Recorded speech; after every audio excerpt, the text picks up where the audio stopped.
میں حیران ہوں سارا، تم وہی لڑکی ہو جو سمندری آفات کے سامنے مردانہ وار مسکراتی تھی۔ تم نے دشمنوں سے اور پولیس والوں سے مقابلے کے دوران کتنے ہی زخم کھائے، ہفتوں بستر پر پڑی زخموں کی تکلیفیں برداشت کرتی رہیں، مگر تمہاری آنکھ سے آنسو نہ نکلا اور آج تم اس فریبی مکار کے لیے رو رہی ہو۔ نہیں پاپا، وہ فریبی مکار نہیں ہے۔ پہلے ہم نے اسے دشمن کا جاسوس سمجھا، یہ بات غلط نکلی۔ پھر میں نے اپنی حماقت سے اسے بزدل سمجھ لیا، حالانکہ وہ ذہانت سے کام لے رہا تھا۔ اگر میں آپ کو بچانے کے لیے میں یون سے پہلے پرنس کے سامنے پہنچ جاتی تو وہ انتقام لینے کے لیے پتہ نہیں کیسا شرمناک طریقہ اختیار کرتا۔ میں ہزاروں داؤ پیچ اور تیزی تراری دکھاتی، مگر گولیوں کی بچھاڑ کے آگے مجھے ہارنا ہی پڑتا۔ یہ باتیں اس وقت سمجھ میں نہیں آتی، اب عقل آئی ہے تو دل رو رہا ہے کہ اسے ہار کر نہیں جیت سکتی۔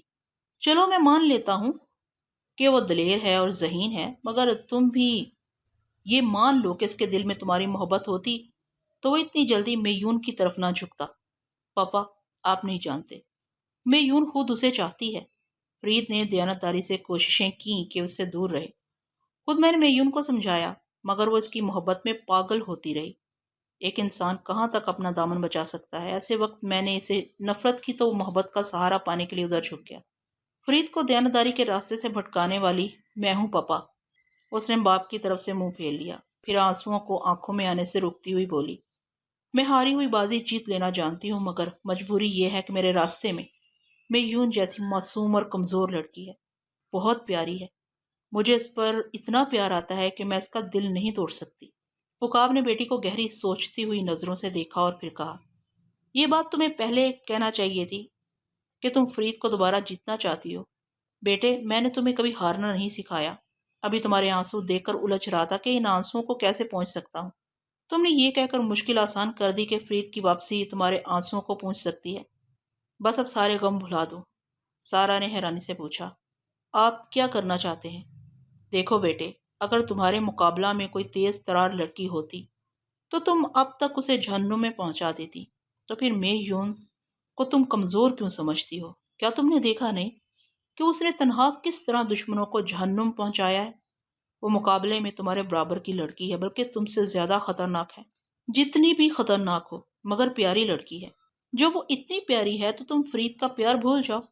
میں اچھی طرح سمجھ گیا ہوں کہ تم واقعی عورت کی طرح کمزور ہو گئی ہو، بازی ہار کر رو سکتی ہو، مگر میون جیسی خطرناک لڑکی سے اپنا پیار نہیں چھین سکتی۔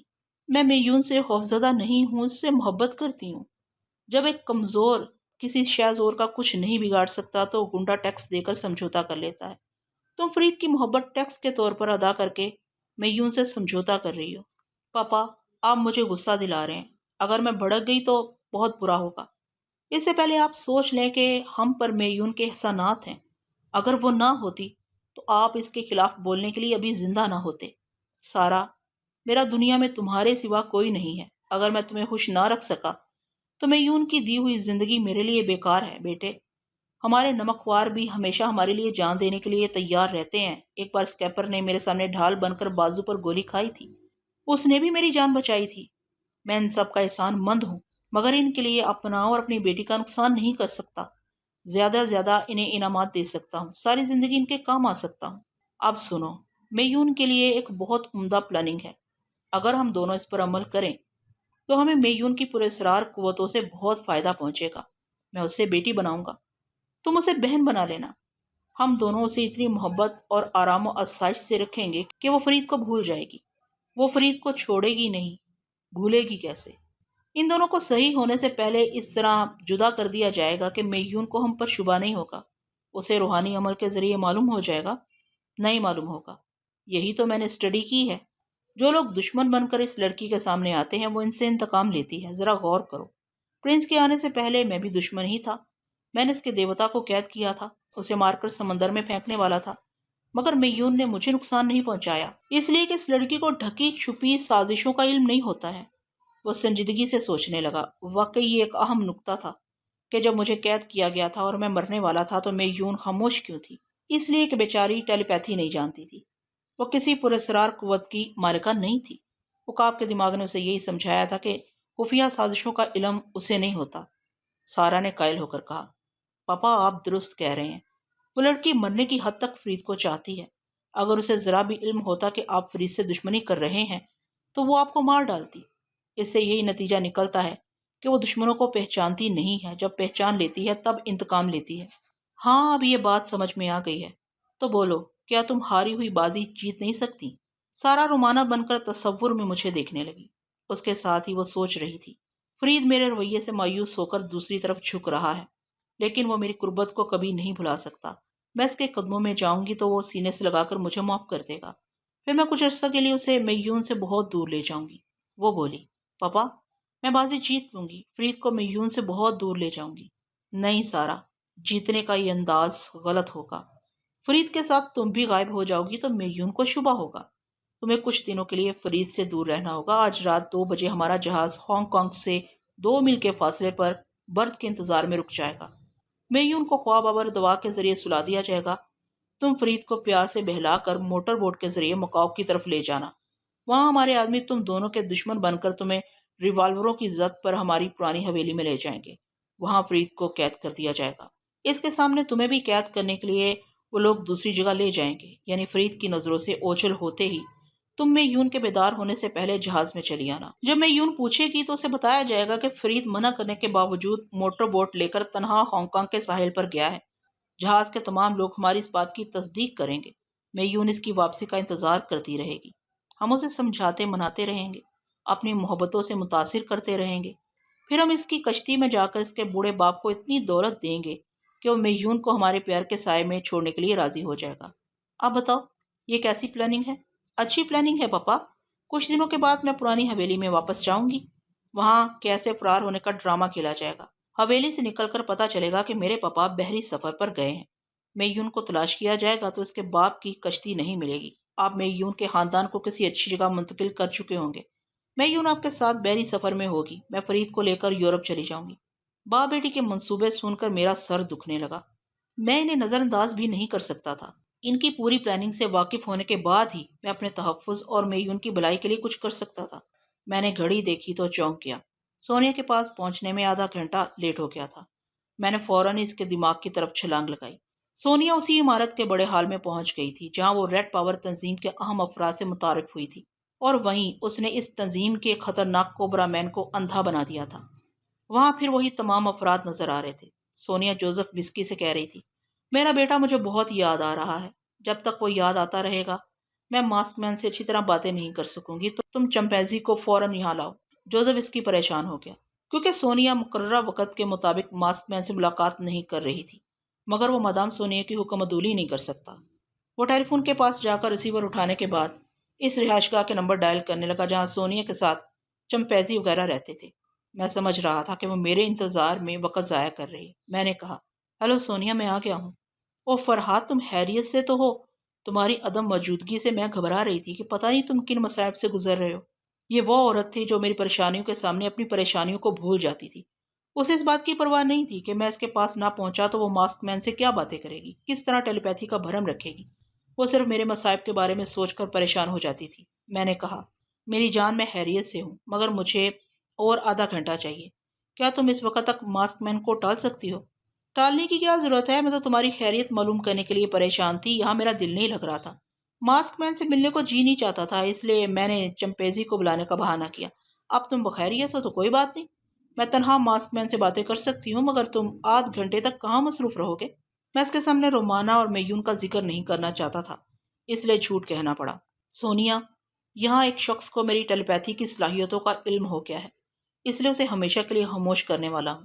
اچھی بات ہے، تم اسے وہاں خاموش کرو، یہاں میں بول رہی ہوں۔ خدا حافظ۔ سونیا سے رخصت ہوتے ہی میں نے رومانہ کے دماغ میں جھانک کر دیکھا۔ وہ مجھے حاصل کرنے کے تصور میں کھوئی ہوئی تھی۔ کیبن میں عقاب نہیں تھا۔ میں نے اس کی سوچ میں پوچھا، پاپا آپ کیا کر رہے ہوں گے؟ ہاں، وہ سوچنے لگی، اگر فرید اور میون ایک کیبن میں ہیں تو پاپا کو اب تک واپس آ جانا چاہیے، مگر وہ نہیں آئے۔ اس کا مطلب یہ ہے کہ میون سے تنہائی میں باتیں کرنے گئے ہیں، پھر وہ چائے کا آرڈر دیں گے۔ پاپا سے غلطی نہیں ہونی چاہیے، وہ بوڑھے تجربہ کار ہیں، بڑی ہوشیاری سے میون کی پیالی میں خواب آور دوا ملا دیں گے۔ جب وہ گہری نیند سو جائے گی تو میں معافی مانگنے کے لیے فرید کے کمرے میں جاؤں گی۔ میں نے فوراً ہی عقاب کی سوچ پڑھی۔ وہ اپنے کیبن کی الماری سے سلیپنگ پلز کا صفوف ایک پڑیا میں لے آیا تھا۔ وہ پڑیا اس کی جیب میں رکھی ہوئی تھی۔ وہ ملازمہ کو 2 پیالی چائے لانے کا حکم دے کر میں یون کے کیبن میں گیا تھا اور اب بناسپتی باپ بن کر اسے باتیں کر رہا تھا۔ میں کیبن سے نکل کر اس کے پاس جانے لگا۔ سیدھا سا عمل یہ ہوتا کہ جب چائے کی پیالیاں سامنے رکھی جاتی اور وہ میون کی توجہ دوسری طرف ہٹا کر اس کی پیالی میں دوا ملاتا تو دماغی کرامات کے زیر اثر خود اپنی پیالی میں اس دوا کو حل کر دیتا، لیکن اس طرح عقاب اور سارا یہ سوچنے پر مجبور ہو جاتے کہ اب ان کی خفیہ سازش کا علم میون کو کیسے ہو گیا، وہ نشیلی چائے عقاب نے کیسے پی لی، پھر یہ کہ رومانہ معافی مانگنے کے لیے میرے پاس آنے والی تھی۔ اسے بھی روکنا ضروری تھا کیونکہ مجھے سونیا اور ماسک مین کے ساتھ مصروف رہنا تھا، اس لیے میں میون کے کیبن میں پہنچ گیا۔ مجھے دیکھتے ہی عقاب کا پریشان ہونا لازمی تھا، لیکن میون خوشی سے اٹھ کر بولی، آؤ فرحاد، میں مسٹر برینڈو سے باتیں کر رہی تھی مگر میرا دھیان تمہاری ہی طرف تھا۔ میں نے اپنا سر تھام کر پریشانی سے کہا، میرے سر میں بہت درد ہے، میں نے سوچا کہ تم اکیلی ہوگی تو اچھا رہنے دو، میں یوں ہی سونے کی کوشش کروں گا۔ وہ جلدی سے قریب آ کر میرا ہاتھ تھام کر بولی، میں تمہارا سر اتنی اچھی طرح دباؤں گی کہ نیند آ جائے گی۔ میں اسے ایک بازو کے گھیرے میں لے جانے لگا۔ عقاب نے اٹھ کر کہا، تھوڑی دیر ٹھہر جاؤ، چائے آ رہی ہے، بیٹی چائے پی کر جانا۔ مسٹر برانڈو، میں بعد میں پی لوں گی، شکریہ، آپ بہت مہربان ہیں۔ وہ میرے ساتھ کیبن میں آ گئی۔ میں نے دروازے کو اندر سے بند کرنے کے بعد بستر پر لیٹتے ہوئے کہا، میں تمہارے نازک سے ہاتھوں کو تکلیف پہنچانے کے لیے تمہیں یہاں لے آیا ہوں۔ وہ میرے پاس بستر کے سرے پر بیٹھ کر بولی، ایسا نہ کہو، میں تو تمہاری خدمت کے لیے ہی تمہارے نام لکھی گئی ہوں۔ اب تم آنکھیں بند کر لو، میں سر داب رہی ہوں۔ میرے سونے سے پہلے وعدہ کرو باہر سے تمہیں کوئی بھی بلائے تم نہیں جاؤ گی، بلکہ یہاں سے کوئی جواب نہیں دو گی۔ اس نے وعدہ کیا۔ میں نے آنکھیں بند کر لیں۔ اب سارا میرے کیبن میں نہیں آ سکتی تھی۔ اسے یہ معلوم ہو جاتا کہ میون میرے ساتھ وقت گزار رہی ہے۔ میں نے پہلے عقاب کی سوچ پڑی، وہ غصے میں جھنجھلا رہا تھا۔ میں اس کے شکار کو چھین کر لے آیا تھا۔ اب وہ اپنے کیبن میں بیٹھا اپنے لیے شراب کا پہلا پیک بنا رہا تھا۔ میں اس کے دماغ میں بیٹھ گیا۔ میں نے کہا، پڑیا۔ اس نے جیب سے پڑیا نکالی۔ میں نے کہا، مجھے یہ ناکامی بھول کر تھوڑی دیر کے لیے سو جانا چاہیے۔ اس کی سوچ نے کہا، نہیں، آج کی رات اہم ہے، مجھے سونا نہیں چاہیے۔ ابھی میں ایک پیک پی کر سارا کے پاس جاؤں گا اور ایک نئی تدبیر پر اسے عمل کرنے کے لیے کہوں گا۔ انسانی نفسیات یہ ہے کہ وہ سوچنے سمجھنے کے دوران بھی کچھ غیر شعوری حرکتیں کرتا ہے اور خود اسے علم نہیں ہوتا کہ اس سے کون سا فعل سرزد ہو چکا ہے۔ میں نے اس کے شعور کے چور خانے سے وہی حرکت اس سے کرائی۔ اس نے پڑیا کھول کر اس کا سفوف اس شراب میں ڈال دیا، پڑیا کے کاغذ کو توڑ مڑوڑ کر اپنی مٹھی میں بیچ لیا۔ پھر میں نے اس کی شعوری سوچ میں جھلا کر کہا، لعنت ہے اس پڑیا پر، مجھے اسے پھینک دینا چاہیے۔ اس نے جھلا کر اسے دور پھینک دیا، پھر جام اٹھا کر پینے لگا۔ وہ صرف ایک جام پینا چاہتا تھا۔ میں نے اسے دوسرا جام پلایا، پھر کہا، تعجب ہے کچھ پتہ ہی نہیں چلتا، دراصل غصے میں شراب کا نشہ پانی ہو جاتا ہے۔ اس نے بوتل اٹھا کر منہ سے لگا لی۔ اسے سلانے کے لیے اتنا کافی تھا۔ میں اس کے دماغ سے نکل آیا۔ اب میں آنکھیں کھول کر گھڑی میں وقت نہیں دیکھ سکتا تھا کیونکہ میون کے سامنے سو جانے کی ایکٹنگ کر رہا تھا۔ میں نے اس کے دماغ میں پوچھا، پتہ نہیں کیا وقت ہوا ہے، میں فرید کی گھڑی میں دیکھوں گی۔ اس نے ذرا جھک کر میری رسٹ واچ دیکھی۔ مجھے معلوم ہو گیا آدھے گھنٹے سے زیادہ وقت گزر چکا تھا۔ میں نے فوراً ہی سونے کی طرف چھلانگ لگائی۔ وہ اس کمرے میں پہنچ چکی تھی جہاں وہ کمپیوٹر مشین رکھی ہوئی تھی اور جسے سب ماسک مین کہتے تھے۔ کمپیوٹر کے سامنے ایک بڑی گول میز کے طرف ریڈ پاور کے اہم افراد بیٹھے ہوئے تھے۔ سونیا کمپیوٹر کے سامنے بیٹھی ہوئی کہہ رہی تھی، پھر میں اس برفانی علاقے کے موٹر گیراج کے پاس پہنچی۔ وہاں شیلا نامی لڑکی مجھ سے بڑی محبت سے پیش آئی، مجھے آرام سے سو جانے کا موقع دیا، مگر آنکھ کھلتے ہی دشمنوں نے ہمیں گھیر لیا۔ اس کے بعد طیارے میں ہمارا سفر شروع ہوا۔ اس کا حال آپ جانتے ہیں، اس طیارے نے مجھے آپ کے پاس پہنچا دیا ہے، یہی میری داستان ہے۔ سونیا کی رپورٹ ختم ہوتے ہی کمپیوٹر کا ایک چھوٹا بلب آن ہوا، پھر اس کے دونوں سپول گھومنے لگے۔ اس کے ساتھ ہی کمپیوٹر کے منہ سے سفید کاغذ کی ربن نکلنے لگی۔ اس ربن پر ماسک مین کا جواب پرنٹ ہو رہا تھا۔ جب دونوں سپول رک گئے تو سونیا ربن کو کمپیوٹر کے منہ کے پاس سے پھاڑ کر پڑھنا شروع کیا۔ لکھا تھا، سونیا، میں تمہاری حیرت انگیز صلاحیتوں کا اعتراف کرتا ہوں۔ کوئی آہنی عزم کا انسان بھی منطقہ 12 شمالی کی اس سرد جہنم میں تنہا پہنچ کر واپس نہیں آ سکتا۔ تم نے دلیری اور قوت ارادی کا ایک نیا ریکارڈ قائم کیا ہے، مگر تم نے یہ نہیں بتایا کہ وہاں خفیہ زمین دوز اڈے میں کیا ہو رہا تھا۔ سونیا، تم ایسی ہستی ہو جو انسانوں کے دماغ میں چھپے ہوئے راز کو نکال لاتی ہو۔ تم نے خفیہ زمین دوز اڈے سے یقیناً اہم معلومات حاصل کی ہوں گی۔ میں سپر ماسٹر سے انتقام لینے کے لیے بہت بے چین ہوں۔ خدا کے لیے مجھ سے وہاں کی باتیں نہ چھپاؤ۔ میں تمہارے جواب کا انتظار کر رہا ہوں، فقط ماسک مین۔ میں نے سونیا کو مخاطب کیا، سونیا، اس سے کہو تم اس کا جواب سوچ کے دو گی، اس طرح ہم معلوم کریں گے کہ وہ کمپیوٹر انسانی سوچ کیسے پڑھ لیتا ہے۔ سونیا نے جواب میں یہی بات کہی۔ اس کے ساتھ کمپیوٹر کے سپول حرکت میں آ گئے۔ اس بار ماسک مین نے جوزف وسکی کے نام پیغام بھیجا تھا۔ جوزف وسکی، مادام سونی کی خواہش فوراً پوری کی جائے۔ جوزف وسکی نے پیغام پڑھتے ہی ایک الماری کے پاس جا کر اسے کھولا، پھر اس میں سے ایک آئرن کیپ نکالی۔ طیارے کے پائلٹ جیسے اپنے سروں پر ٹوپی پہنتے ہیں ویسی ہی وہ آہنی ٹوپی تھی۔ جوزف وسکی جب وہ آہنی ٹوپی سونے کو پہنانے لگا تو میں نے کہا، سونیا، اب تمہارے دماغ میں صرف میری سوچیں ہوں گی، تم مجھے فرحاد کے نام سے کبھی مخاطب نہ کرنا۔ وہ کمپیوٹر شیلف کے سامنے ایک کرسی پر بیٹھی ہوئی تھی۔ وہ آہنی ٹوپی اس کے سر اور کانوں کو ڈھانپتی ہوئی پیچھے گردن تک پہنچی ہوئی تھی۔ سر کے اطراف تو لمبے تار تھے۔ جوزف وسکی نے ان تاروں کو کمپیوٹر کے پلگ ہول سے منسلک کر دیا۔ اس کے ساتھ ہی کمپیوٹر کے سینے پر 24 انچ کا ایک اسکرین روشن ہو گیا۔ اسکرین پر چھوٹے چھوٹے خانوں کے گراف بنے ہوئے تھے۔ جیسے ہی میں نے سوچا کہ گراف کس لیے بنائے گئے ہیں، اس سوچ کے ساتھ گراف پر اونچی نیچی لکیریں بننے لگی۔ میری سوچ رکی تو وہ لکیریں بھی رک گئیں۔ میں نے سوچ کے ذریعے پوچھا، ہلو ماسک مین، کیا آپ میری سوچ پڑھ رہے ہیں؟ گراف پر لہروں کی صورت میں لکیریں نقش ہونے لگی۔ میری سوچ کی لہریں جب اس اسکرین پر نقش ہو گئیں تو اسکرین کا گراف اچانک ہی بدل گیا۔ اب کمپیوٹر کے دونوں سپول گھوم رہے تھے۔ بعد میں پتہ چلا کہ اس پول ماسک مین کی سوچ کی لہریں اسکرین تک پہنچاتے ہیں۔ اسکرین پر اب انجانی سوچوں کی لہریں نقش ہو رہی تھیں اور وہ سوچیں لفظوں کی صورت میں سفید کاغذ کے ربن پر پرنٹ ہو رہی تھیں۔ جب دونوں سپول تھم گئے، اسکرین بدل گیا تو جوزف وسکی نے وہ کاغذ کی ربن سونیا کو لا کر دی۔ اس میں لکھا تھا، مادام سونیا، میں آپ کی سوچ کا ایک ایک لفظ پڑھ رہا ہوں۔ آپ کی حیرانی دور کرنے کے لیے یہ بتا دوں کہ اسکرین کے گراف پر آپ کی سوچ کی لہریں ریکارڈ ہو رہی ہیں۔ جیسا کہ سوچ کا ایک مزاج ہوتا ہے، سوچ نرم ہو تو گراف پر نرم لکیر پڑتی ہے، سوچ کے الفاظ تیز ہوں تو گہری لکیر نقش ہوتی ہے۔ سوچ کی لہروں کی بلندی کے ساتھ لکیریں اوپر جاتی ہیں اور سوچ کی پستی کے ساتھ لکیریں نیچے جاتی ہیں۔ اور دنیا کی جتنی زبانیں ہیں، ان سب کے حروف کا اپنا ایک کریکٹر ہوتا ہے۔ کوئی حرف ادائیگی میں بھاری اور کوئی ہلکا ہوتا ہے، کوئی دبیس ہوتا ہے، کوئی مہین ہوتا ہے، کوئی نرم ہوتا ہے، کوئی تند ہوتا ہے۔ غرض کے حروف اپنے اندر مختلف مزاج رکھتے ہیں۔ اگر آج فرحاد زندہ ہوتا تو وہ یہ سن کر فخر محسوس کرتا کہ ہم نے مسلمانوں کی آسمانی کتاب قرآن مجید سے استفادہ کر کے یہ سوچنے والی کمپیوٹر مشین ایجاد کی ہے۔ ماسک مین عرف کمپیوٹر کی یہ بات سن کر میرے ذہن کو ایک جھٹکا لگا۔ کمپیوٹر نے کیسی چونکا دینے والی بات کہی تھی۔ کلام پاک کے حروف کافروں کو حیرت انگیز سائنسی ایجاد تک پہنچا دیتے ہیں اور خود مسلمان اپنی مقدس کتاب کو سطحی طور سے پڑھ کر گزر جاتے ہیں، لیکن انہوں نے کلام پاک سے کس طرح فائدہ اٹھایا ہے؟ میں بے اختیار یہ سوچ رہا تھا اور میری سوچ کی لہریں اسکرین کے گراف پر نقش ہو رہی تھی۔ تھوڑی دیر کے بعد اس کا جواب موصول ہوا۔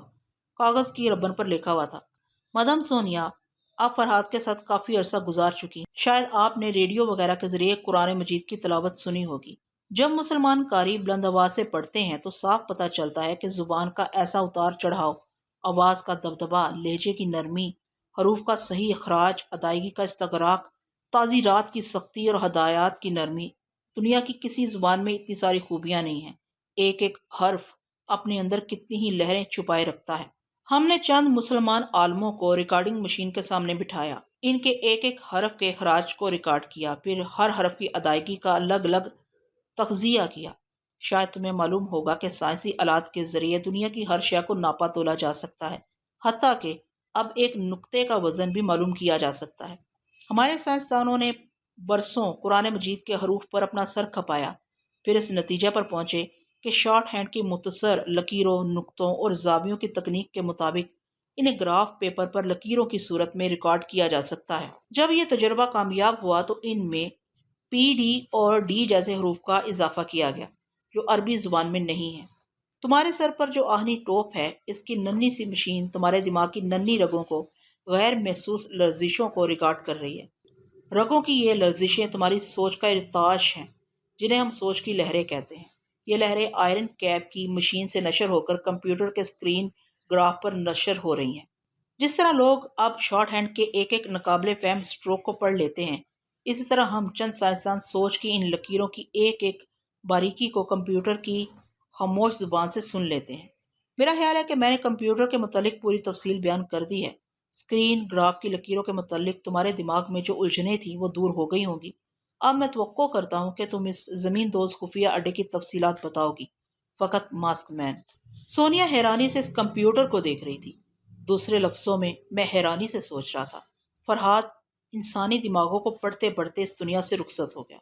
اس کے بعد میں انسانی دماغوں کو پڑھتی رہی اب ٹیلیپیتھی جاننے والے ایک کمپیوٹر سے سامنا ہوا ہے، کیا میں انسانی سوچ کی طرح اس کمپیوٹر کے دماغ کی سوچ پڑھ سکتی ہوں؟ میں ماسک مین کو یہ تاثر دینے کے لیے ایسا سوچ رہا تھا۔ یہ سوچ مشین کے اسکرین پر ریکارڈ ہو رہی تھی اور ماسک مین سمجھ رہا تھا کہ یہ سب کچھ سونیا کی سوچ ہے، جو میں نے سونیا کی طرف سے جواب دیا۔ ماسک مین میں پہلے بتا چکی ہوں کہ سپر ماسٹر کے حکم سے مجھے اور چمپینزی کو اس سرد علاقے میں پیراشوٹ کے ذریعے اتارا گیا تھا۔ گرین لینڈ کے شمالی مغربی حصے میں وہ زمین دوز خفیہ اڈا ہے۔ اس خفیہ اڈے کی سب سے اہم شخصیت ڈاکٹر ڈان اسمتھ ہے۔ وہاں درجنوں لوگ اس کے ماتحتوں کی طرح کام کر رہے ہیں۔ میں نے ڈاکٹر ڈان اسمتھ کے دماغ سے جو معلومات اخذ کی ہیں وہ یہ ہیں کہ کوئن آئی لینڈز کے ایک سمندر میں 25 دسمبر کو ایٹمی دھماکہ ہوگا۔ کچھ نئے تجربات کے بعد جو ایٹم بم تیار کیا گیا ہے اسے کسی گرم ملک میں نہیں رکھا جا سکتا، اس لیے سرد علاقے میں اسے اسٹور کیا گیا ہے۔ میں ڈاکٹر ڈان اسمتھ کے دماغ کے ذریعے ان مشینوں کو آپریٹ کر سکتی ہوں جن سے ایٹمی دھماکہ کیا جائے گا، یعنی ان کے خفیہ اڈے کو انہی کے ایٹم بم سے تباہ کر سکتی ہوں۔ اتنا کہہ کر میری سوچ چپ ہو گئی۔ اسکرین کے گراف پر بننے والی آڑی ترچھی اور اونچی نیچی لکیریں ٹھہر گئیں۔ میری اطلاع اور میرا دعویٰ اتنا اہم تھا کہ ماسک مین جہاں بیٹھا ہوگا وہیں حیرت اور مسرت سے اچھل پڑا ہوگا۔ اگر میں اس کی سوچ پڑھ سکتا تو دماغ کی اسکرین پر اسے اچھلتے ہوئے ضرور دیکھتا۔ بہرحال تھوڑی دیر بعد کمپیوٹر سے جواب موصول ہوا۔ مادام سونیا، تم دنیا کے تمام عظیم انسانوں سے زیادہ عظیم اور میں دنیا کے تمام خوش نصیب انسانوں سے زیادہ خوش نصیب ہوں کہ مجھے تمہاری دوستی کا شرف حاصل ہوا ہے۔ کیا تم سپر ماسٹر کے ایٹمی پلان کو خاک میں ملا کر مجھ پر احسان کرو گی؟ میں نے جواب دیا، دوستوں پر احسان نہیں کیا جاتا، دوستی کا حق ادا کیا جاتا ہے۔ میں تمہاری خواہش کا احترام کروں گی، لیکن اس سے پہلے احتیاطی تدابیر لازمی ہیں۔ مثلاً آپ کے جو ایجنٹ یا وفادار گرین لینڈ میں ہوں انہیں جلد از جلد اس ملک کو چھوڑ دینے کا حکم دیا جائے، کیونکہ ایٹمی دھماکے کا اثر پورے ملک میں پڑے گا۔ کسی کو یہ بتانا ضروری نہیں ہے کہ ہم کیا کرنے والے ہیں۔ اس کے بعد سپر ماسٹر سے رابطہ قائم کرو، اس کے سامنے اپنے مفادات کے مطابق شرائط پیش کرو، ساتھ ہی الٹیمیٹم دو کہ شرائط پر دستخط نہ ہوئے تو آدھ گھنٹے کے اندر اسے ناقابل برداشت نقصان پہنچایا جائے گا۔ ماسک مین کی خوشی کا کوئی ٹھکانہ نہ تھا۔ اس نے کہا، تم نہایت معقول مشورے دے رہی ہو، ان پر عمل کرنے کے لیے خاصا وقت لگے گا، یعنی کم از کم 24 گھنٹے درکار ہیں۔ کوئی اور مشورہ دینا چاہو تو وہ بھی سر آنکھوں پر، میں نے سوچ کے ذریعے کہا۔ سپر ماسٹر سے مذاکرات کے دوران میرا نام نہیں آنا چاہیے، ورنہ وہ ہوشیار ہو جائے گا۔ ماسک مین کا جواب ملا، میں اس بات کا خاص خیال رکھوں گا مادام، اب تم آرام کرو اور مجھے بتا دو کہ آئندہ کب مجھ سے رابطہ قائم کرو گی۔ میں نے کہا، آپ سے ٹھیک 24 گھنٹے کے بعد یہاں آ جاؤں گی۔ جوزف وسکی سے کہو یہ آئرن کیپ اب میرے سر سے اتار دے، بڑی وزنی ہے۔ کمپیوٹر سے ماسک مین کا رخصتی اسلام شائع ہو کر سونیا کے ہاتھوں میں آیا۔ جوزف وسکی کو ڈھیر ساری ہدایات دی گئی تھیں، ان کے مطابق اس نے سونیا کے سر سے آئرن کیپ اتار دی۔ اب میں اور سونیا آزادی سے باتیں کر سکتے تھے، لیکن اس وقت جوزف وسکی کی باتوں کو سننا ضروری تھا۔ وہ ریڈ پاور کے تمام اہم افراد سے کہہ رہا تھا، معزز حاضرین، اب سے 24 گھنٹے کے بعد مادام سونیا آپ لوگوں کے لیے ایسا کارنامہ انجام دیں گی جسے دنیا والے رہتی دنیا تک فراموش نہیں کر سکیں گے۔ 24 گھنٹے کے لیے اجلاس ملتوی کیا جاتا ہے۔ ریڈ پاور کی تمام مادام اور تمام باس چند لمحوں تک خاموش رہے اور سوالیہ نظروں سے سونیا کو دیکھتے رہے۔ وہ سونے سے متاثر تھے، بلکہ معروف تھے، اور جو اپنا روب اور دبدبہ قائم کر دیں وہ دیوتا یا دیوی بن جاتے ہیں۔ سونیا ان کے لیے مافوق الفطرت دیوی تھی۔ وہ لوگ شکایتاً یہ نہیں کہہ سکتے تھے کہ ایک عورت کی وجہ سے بار بار اجلاس کیوں ملتوی کیا جا رہا ہے۔ تاہم ایک باڈی بلڈر مسٹر بینکاک نے کہا، میں پہلے ہی مادام سونیا کی برتری تسلیم کر چکا ہوں، بہتر ہے کہ ہمیں اپنے اپنے ملک واپس جانے کی اجازت دی جائے، یہاں مادام کی موجودگی میں ہماری ضرورت نہیں پڑے گی۔ مادام ویرا نے پوچھا، مسٹر، کیا تم مادام سونیا پر طنز کر رہے ہو؟ سونیا نے میری سوچ کے مطابق ہنستے ہوئے کہا، نہیں ویرا، مسٹر بینکاک کی سوچ بتا رہی ہے کہ یہ تانا نہیں دے رہا ہے، بلکہ بوریت محسوس کر رہا ہے، کیونکہ بینکاک میں اس کی محبوبہ بے چینی سے اس کا انتظار کر رہی ہے۔ یہ سن کر سب ہنسنے لگے۔ مسٹر بینکاک چیپنے لگا۔ سونیا نے کہا، کیا میں تمہاری محبوبہ کی تفصیل بیان کروں؟ اس نے ہاتھ جوڑ کر کہا، پلیز مادام مجھے اور شرمندہ نہ کریں۔ سونیا گفتگو کا موضوع بدلتے ہوئے بولی، میں جانتی ہوں کہ ماسٹروں کی تنظیم اس قدر منظم ہے کہ وہ ریڈ پاور کو کسی ملک میں قدم جمانے کا موقع نہیں دیتی ہے۔ وہ لوگ تمہارے راستوں میں رکاوٹیں پیدا کرتے ہیں، تمہارے کتنے ہی مشن ناکام بنا دیتے ہیں۔ تم سب ماسک مین کے سامنے یہی مسائل پیش کرنے آئے ہو۔ میں یقین دلاتی ہوں کہ 24 گھنٹے کے بعد تمہارے بہت سے مسائل یہاں بیٹھے ہی بیٹھے حل ہو جائیں گے۔ اس بات پر سبھی خوش ہو کر تالیاں بجانے لگے۔ مادام ویرا نے کہا، مادام، اس مبارک گھڑی کا انتظار کرنے کے دوران یہ 24 گھنٹے پہاڑ بن جائیں گے۔ کیوں نہ ہم سب مل کر تفریح کا پروگرام بنائیں؟ سب لوگ مادام ویرا کی تائید کرنے لگے۔ سونیا نے میری ہدایات کے مطابق کہا، اگر ہم سب کسی خاص مقام پر ایک ساتھ تفریح کی غرض سے جائیں تو کیا دشمنوں کو اس کی اطلاع نہیں ملے گی؟ اس عمارت کے اطراف سخت پہرا ہے، وہ ہمیں یہاں نقصان نہیں پہنچا سکتے، لیکن باہر کون سا خطرہ کدھر سے آئے گا یہ ہم میں سے کوئی نہیں جانتا۔ ایک باس نے کہا، مادام، آپ کو ہر بات کا علم ہو جاتا ہے۔ ہاں، لیکن موت کا علم کسی کو نہیں ہوتا۔ میں بھی انسان ہوں، مجھے بھی ایک دن مرنا ہے، اور وہ دن آج کا نہ ہو تو وہ بہتر ہے۔ سب مایوس ہو گئے۔ سونیا نے مسکرا کر کہا، میں تم لوگوں کی خواہش کا احترام اس طرح کر سکتی ہوں کہ ہم اس عمارت کے اندر خوب کھائیں پیئیں، ناچے گائیں اور موج اڑائیں۔ بولو، منظور ہے؟ یہ منظور ہے، سب نے ایک زبان ہو کر کہا، پھر ہنستے بولتے ہوئے اس ہال سے باہر جانے لگے۔ ہال سے باہر آ کر سونیا نے کہا، مجھے صرف 15 منٹ کے لیے تنہا چھوڑ دو، پھر میں تمہاری تفریحات میں شامل ہو جاؤں گی۔ یہ کہہ کر وہ زیرج کے ساتھ ایک آرام دہ کمرے میں آ کر لیٹ گئی، پھر مجھے مخاطب کیا، بولو فرحاد، آئندہ کیا ارادے ہیں؟ جانے من تمہارے ساتھ بڑا سنگین ارادہ ہوتا ہے، مگر تم ہزاروں میل دور ہو۔ شرارت شروع کر دی تم نے؟ آدمی بن جاؤ اور غور سے سنو، اب میں تم سے دور نہیں رہ سکتی۔ میں محسوس کر رہی ہوں کہ تم مجھے ریڈ پاور کی تنظیم میں الجھا کر، دوسرے لفظوں میں مجھ سے پیچھا چھڑا کر کہیں عیش کر رہے ہو۔ اچھا، اب تم لڑاکا بیوی کی طرح جھگڑا کرنے کے موڈ میں ہو؟ یہی سمجھ لو۔ پہلے تم نے کہا کہ کسی اسمگلر کے بحری جہاز میں آسٹریلیا کی طرف جا رہے ہو۔ میں نے ارادہ ظاہر کیا کہ میں جلدی وہاں تم سے ملوں گی، لیکن تم مجھے دور رکھنا چاہتے ہو، اس لیے اب یہاں ایٹمی دھماکے کے سلسلے میں الجھا رہے ہو۔ میری جان، یہ دھماکہ ضروری ہے، اس طرح ہم ماسٹروں کی پوری تنظیم میں دھماکہ کریں گے، تمہاری دہشت ان پر طاری ہو جائے گی۔ مجھے دہشت طاری کرنے کا کوئی شوق نہیں ہے، صاف صاف بتاؤ ہماری ملاقات کب ہوگی؟ ابھی اور اسی وقت ملاقات کا دن اور وقت مقرر کرو۔ تم تو جیسے نکاح کی تاریخ مقرر کر رہی ہو، میرا بس چلے تو میں ابھی تمہارے پاس آ جاؤں، مگر افسوس مجبوری ہے۔ کیسی مجبوری؟ معلوم ہوتا ہے کوئی کتیا پیچھے پڑ گئی ہے۔ پیچھے آنے والی بس ایک ہے، ہمیشہ میرے دماغ میں بھونکتی رہتی ہے، نام بتاؤں؟ بکواس مت کرو، میری بات کا جواب دو۔ تو جواب سنو، اس دنیا کے ایک سرے سے دوسرے سرے تک ماسٹروں کی تنظیم کا ہر فرد جانتا ہے کہ تم فرحاد کو دیوانگی کی حد تک چاہتی ہو، فرحاد کی موت کے بعد بھی اس کے نام پر زندہ ہو۔ ایسی صورت میں اگر تم مجھ سے کہیں ملو گی تو دشمنوں کو شبہ ہوگا کہ ملنے والا فرحاد ہی ہو سکتا ہے، شاید وہ زندہ ہو۔ ایسی صورت میں پھر تم مجھے کبھی نہیں ملو گے۔ کیا تم مجھے بیوقوف بنا رہے ہو؟ کتنے ہی عشق کرنے والے چھپ کر ملتے ہیں، تم میک اپ میں رہو گے تو کوئی پہچان نہیں سکے گا۔ فرحاد کی سب سے بڑی پہچان سونیا ہے۔ سونیا جسے تنہائی میں ملے گی وہ یا تو فرحاد ہوگا یا پھر فرحاد کا کوئی ہم پلہ ہوگا۔ ماسٹروں کی تنظیم کے افراد اس ہم پلہ شخص سے بھی دلچسپی لیں گے۔ تم نے مجھے ٹالنے والی بکواس کر لی، اب میرا فیصلہ سنو۔ ایٹمی دھماکے کے بعد میں ماسک مین کو بتاؤں گی کہ میں میک اپ میں چھپ کر آسٹریلیا جا رہی ہوں۔ دشمن سونیا کو نہیں پہچان سکیں گے، میں دوسرے روپ میں تم سے ملوں گی تو کوئی تم پر بھی شبہ نہیں کرے گا۔ بولو کیسی رہے گی؟ میں اپنا سر کھجانے لگا۔ اسے ٹالنے کا مقصد یہ نہیں تھا کہ میں اسے اکتا گیا تھا۔ اپنی جان سے کوئی بیزار نہیں ہوتا۔ سونیا میری جان تھی، میری زندگی تھی، لیکن بعض حالات میں انسان کو اپنی خوشیوں سے بھی دور رہنا پڑتا ہے۔ یہ بھی کہا جا سکتا ہے کہ میں یکسانیت سے بیزار ہو جاتا ہوں۔ اگر سونیا سے ملاقات ہوئی تو وہ کمبل بن جاتی ہے۔ عورت کو ہزار سمجھاؤ کہ ذرا دور رہے تو محبت بڑھتی ہے۔ بچھڑنے، انتظار کرنے اور دوبارہ ملنے کی خوشیاں ہمیشہ یادگار بن جاتی ہیں، اور ہمیشہ ساتھ رہنے والی خوشیاں لڑائی جھگڑوں میں بدلتی رہتی ہیں۔ لیکن یہ باتیں عورت کی سمجھ میں نہیں آتی۔ میں نے کہا، اچھی بات ہے، ایٹمی دھماکے کے بعد میں ملاقات کا کوئی دن مقرر کروں گا اور بتاؤں گا کہ ہم نئے روپ میں کہاں اور کس طرح ملیں گے۔ او فرحاد، تم کتنے اچھے ہو، جی چاہتا ہے کہ… اس کی بات پوری نہ ہو سکی۔ اچانک ہی میں نے سونیا کی چیخ سنی۔ چیخ کی گونج میں اس کے دماغ نے بتایا کہ اس کے سر کے پچھلے حصے پر زبردست چوٹ پڑی ہے۔ میں نے اسے آواز دی، مگر اب اس کا دماغ جواب دینے کے قابل نہ رہا تھا۔ میں گھبرا کر اٹھ بیٹھا۔ مجھے اس طرح گھبرا کر نہیں اٹھنا چاہیے تھا، کیونکہ میں جہاز کے کیبن میں یون کے پاس لیٹا ہوا تھا، مگر میرا وہ فعل اضطراری تھا۔ اپنی سونیا کو خطرے میں دیکھ کر میں بوکھلا گیا تھا۔ وہ بے ہوش ہو چکی تھی، میں اسے رابطہ قائم نہیں کر سکتا تھا۔ ایسی پریشانی میں یاد نہ رہا کہ میں میون کے پاس ہوں۔ میون نے میرا بازو تھام کر پوچھا، فرید کیا بات ہے؟ کیا تم نے کوئی بھیانک خواب دیکھا ہے؟ اب میں میون کی موجودگی سے پریشان ہو گیا تھا۔ مجھے فوراً ہی واپس سونیا کے پاس پہنچنا تھا۔ میں نے کہا، ہاں، بہت ہی بھیانک خواب تھا، مجھے تھوڑی دیر آنکھیں بند رکھنے دو، پھر میں تم سے بات کروں گا۔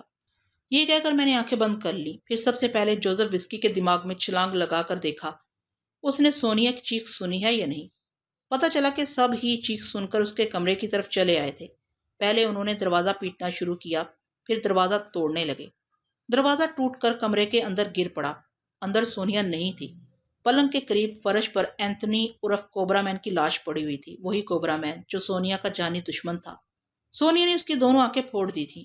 میں اور سونیا کوبرا مین کی طرف سے غافل ہو گئے تھے، کیونکہ وہ اندھا ہونے کے بعد کوئی نقصان نہیں پہنچا سکتا تھا۔ حالات یہی بتا رہے تھے کہ کوبرا مین نے سونیا کو نقصان نہیں پہنچایا ہے، کیونکہ سونیا کو غائب کرنے والا لاش میں تبدیل نہیں ہو سکتا تھا۔ میں اس وقت جوزف وسکی کی دماغی آنکھوں سے دیکھ رہا تھا۔ اس کمرے کا پچھلا دروازہ کھلا ہوا تھا۔ کچھ لوگ جوزف وسکی کے ساتھ دوڑتے ہوئے وہاں گئے۔ پچھلے دروازے کے باہر ایک زینہ نیچے کی طرف کیا تھا، دوسری طرف دو لفٹ کے دروازے نظر آ رہے تھے۔ ایک دروازے کے نمبر بتا رہے تھے کہ لفٹ نیچے جا رہی ہے۔ اسی وقت خطرے کا الارم بجنے لگا۔ کچھ لوگ دوسری لفٹ کی جانب دوڑے، مگر یہ دوڑ بھاگ فضول تھی۔ دوسری لفٹ کو بیکار کر دیا گیا تھا۔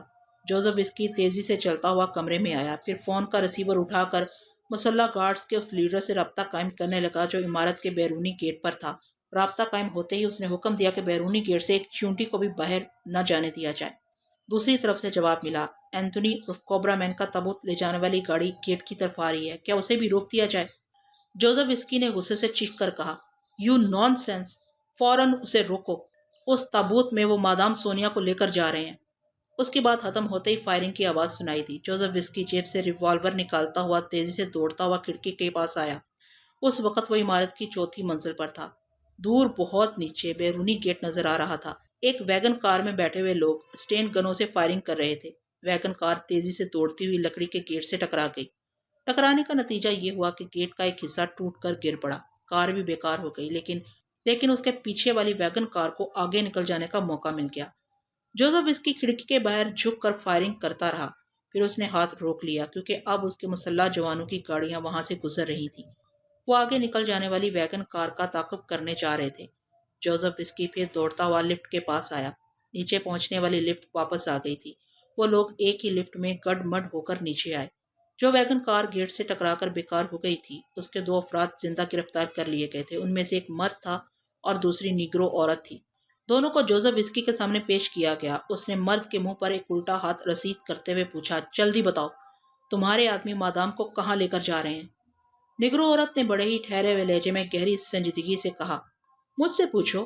اینتھنی کے دم توڑنے سے پہلے آخری خواہش کی تھی کہ اس کی لاش کو یہاں چھوڑ دیا جائے۔ اس کے تابوت میں سونیا زندہ دفن ہونے کے لیے جائے گی۔ جوزف وسکی نے اس کے منہ پر بھی ایک تماچا رسید کیا، پھر غصے سے کانپتے ہوئے بولا، میں تم دونوں کو ایسی اذیتیں پہنچاؤں گا کہ تمہاری روح تک کانپنے لگے گی۔ انہیں اندر لے کر چلو۔ وہ لوگ قیدیوں کو لے کر اندر جانے لگے۔ اندر زیورچ ایک کرسی پر بیٹھا ہوا ٹرانسمیٹر کے ذریعے ان لوگوں سے باتیں کر رہا تھا جو ویگن کار کا تعاقب کر رہے تھے۔ تمام اطلاعات موصول ہو رہی تھی کہ دشمن کس راستے سے سونیا کو لے کر جا رہے ہیں۔